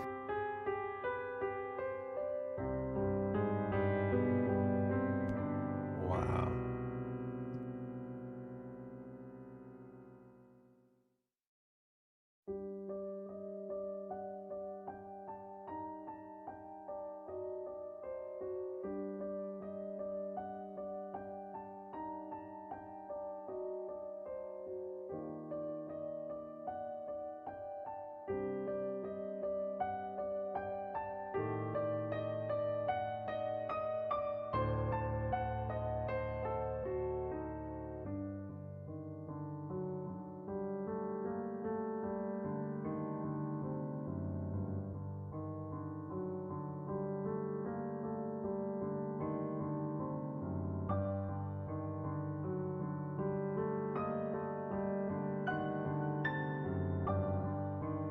Scary TikToks.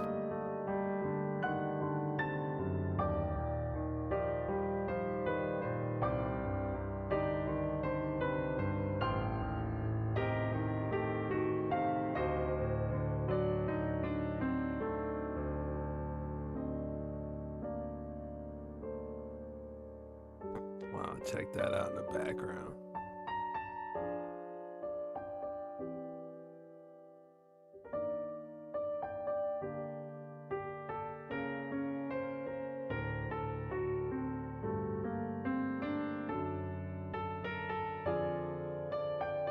Creepy and bizarre TikToks that might make you rethink your reality.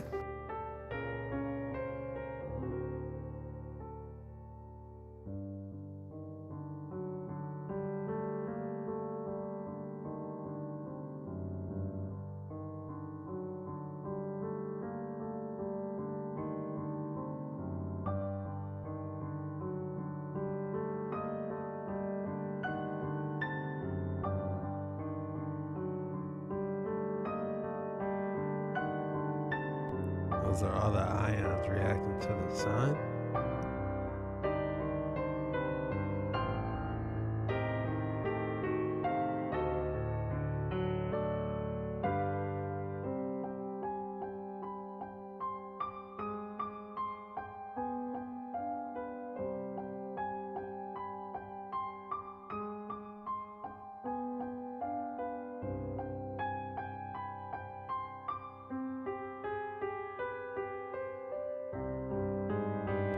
That right there is how they got ether. That's a supercharge of ether right there.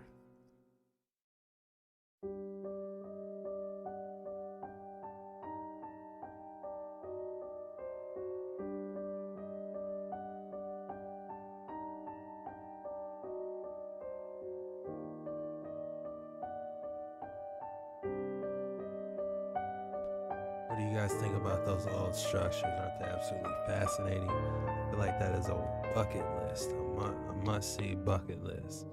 To find your favorite picture and go see it in person. How you guys doing this Monday? Y'all feeling good, man? Feeling great? Hope everyone's staying warm. You know, we're on these dark waters today, man. On these creepy and bizarre TikToks that might have you rethink your reality. We on these waters, y'all. Let's keep going.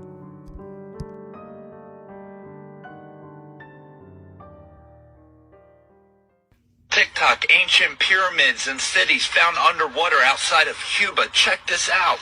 Lost city found beneath Cuban waters. What they uncovered using their advanced sonar equipment was far more mysterious.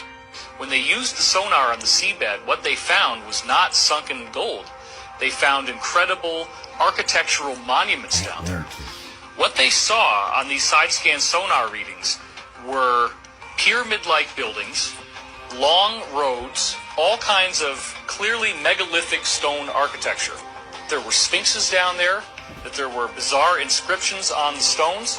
She had submersible footage of a pyramid down there that has kind of a change in its slope angle as it goes halfway up, similar to the bent pyramid of Dashur in Egypt. Strangely, After they released their findings, the news outlets and networks went dark.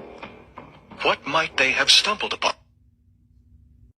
TikTok, ancient pyramids and cities found underwater outside of Cuba. Check This is huge. They found something here, y'all. this out. Lost city found beneath Cuban waters. What they uncovered using their advanced sonar equipment was far more mysterious. When they used the sonar on the seabed, what they found was not sunken gold. They found incredible architectural monuments down there. What they saw on these side-scan sonar readings were pyramid-like buildings, long roads, all kinds of clearly megalithic stone architecture.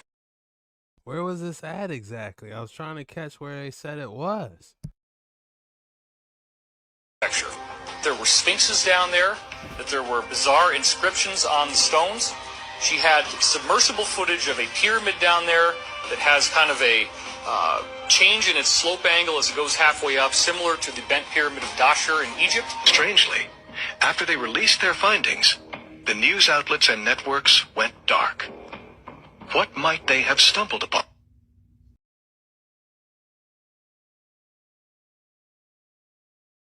There they go hiding stuff again, man. I felt like they really was on to something. Do you guys know where that might have been at? Man, because if that was right near the Atlantic Ocean, anywhere near that Eye of the Sahara, man, we on to something. This could be an underwater base for the Atlantic, man. Atlanteans.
Man, that's a terrible situation. You would think they would have some type of safety rope or chain. You know? At least somebody standing by.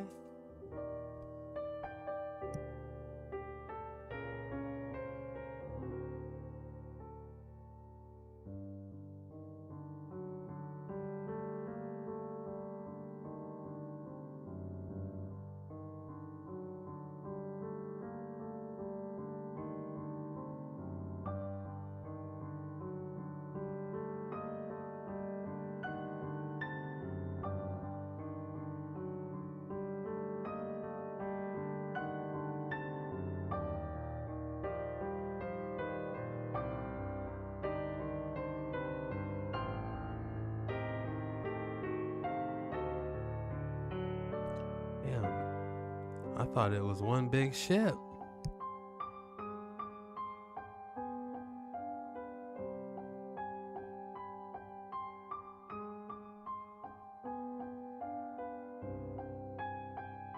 Let's get this straight right now, right?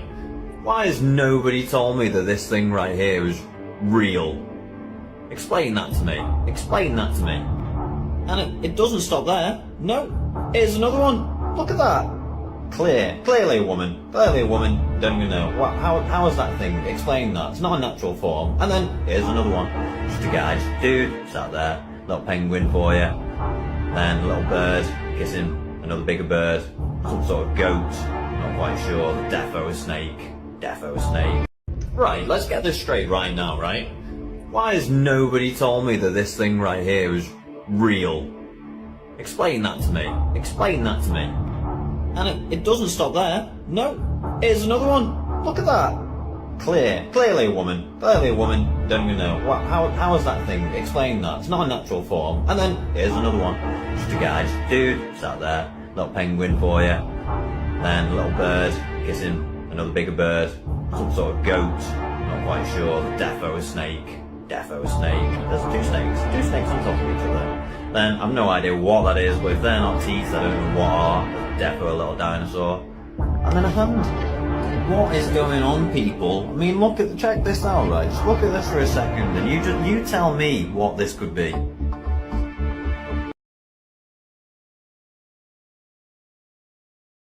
Let me tell you, Africa has awesome monsters. In honor of the Africans in this channel, here are 5 uniquely African monsters. That word. Yeah, I've been told like 5 ways how to pronounce it, I still don't know. In Zulu mythology, offend a shaman and they might just send a Tokoloshe statue. This dude's been blamed for many crimes in South Africa, by the way. The Groot Slang. In Richards Bay, South Africa, there is said to reside a creature that is a hybrid between a snake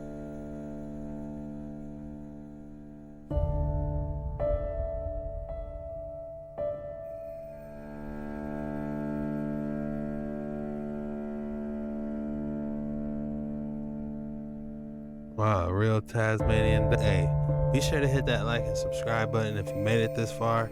Shout out to all the Dark Waters 9 members. More bangers on the way. Be looking out for those lives around 8 p.m., 10 p.m. Eastern Time. Catch y'all on the next one. Peace.